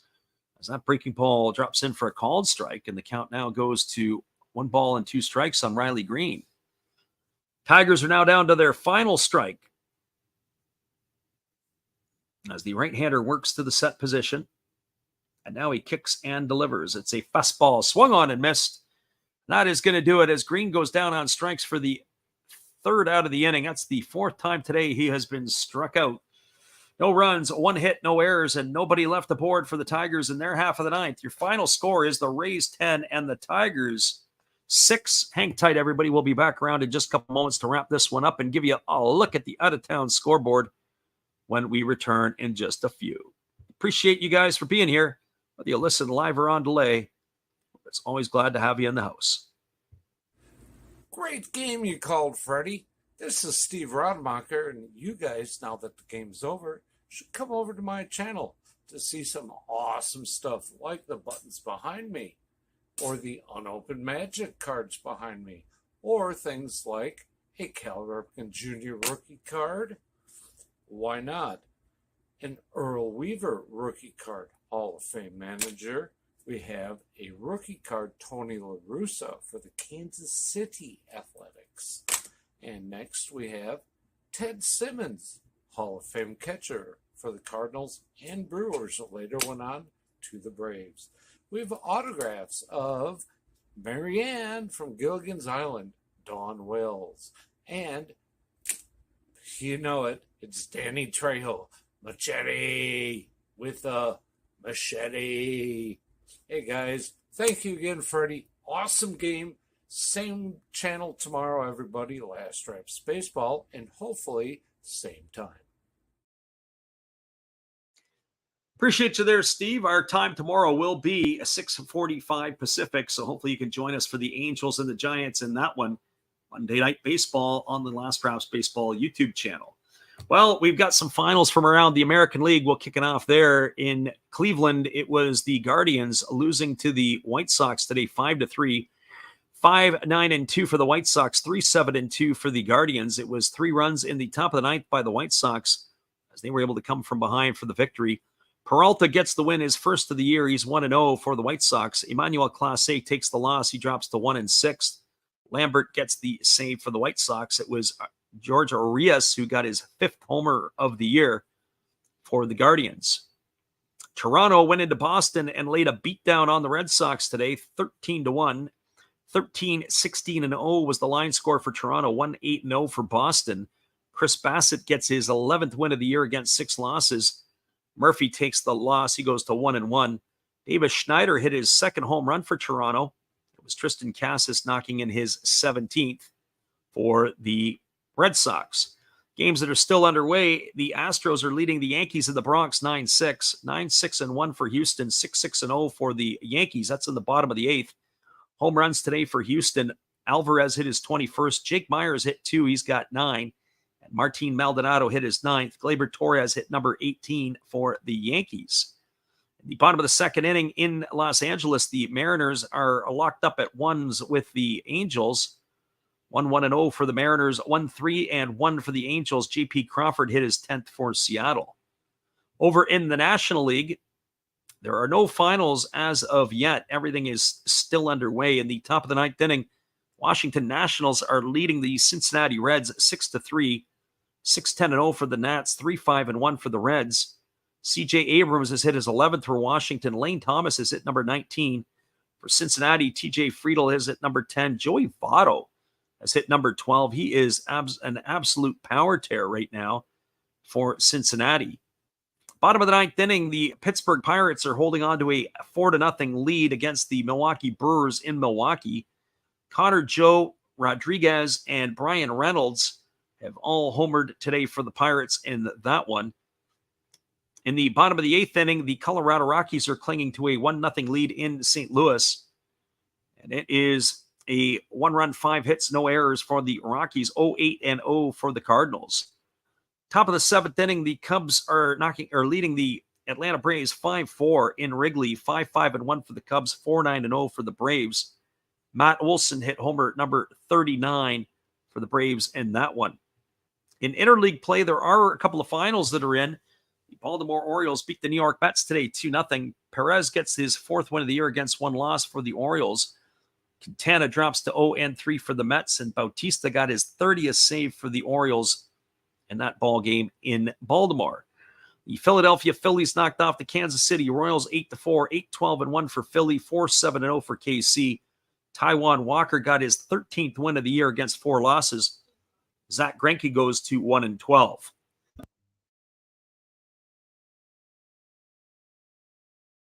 MJ Melendez hit homer number 9 for the Royals. Kyle Schwarber hit number 28 for the Phillies. Nick Castellanos number 17. Bryson Stott reached double digits with home run number 10. Other games underway in interleague play. The Diamondbacks and the Twins are tied at 0. That's in the top of the second. Top of the 8th, the Texas Rangers have a 5-0 lead over Miami. 5-7-0 for Texas, 0-5-0 for Miami. Marcus Semien, Nate Lowe, and Ezekiel Duran all with homers for Texas in that one. And the other game just underway, the San Francisco Giants playing their crosstown rivals, the Oakland A's. They are in the top of the first inning. That game is 0-0. Once again, everybody, we appreciate everybody here. Our friend CB Baseball Card Collector says, how is Green? He was the gut of the Kitty Cats. Well, no, Green today did not do very well at all. But he has had a pretty decent season, has Riley Green, but definitely not today. 4 strikeouts. That's a tough afternoon for him at the Yard. Once again, everybody, we appreciate you all for being here. Again, tomorrow night, we'll be back on with the Angels and San Francisco Giants. Hopefully you can make it in for that one. We look forward to having you on with us. Have a great day, everybody. Enjoy the rest of your Sunday, and we'll see you again tomorrow. Happy trails to you until we meet again. Happy trails to you. Each smile comes back again. Who cares about the clouds when we're together? Just sing a song and think about sunny weather. Happy trails to you until we meet again.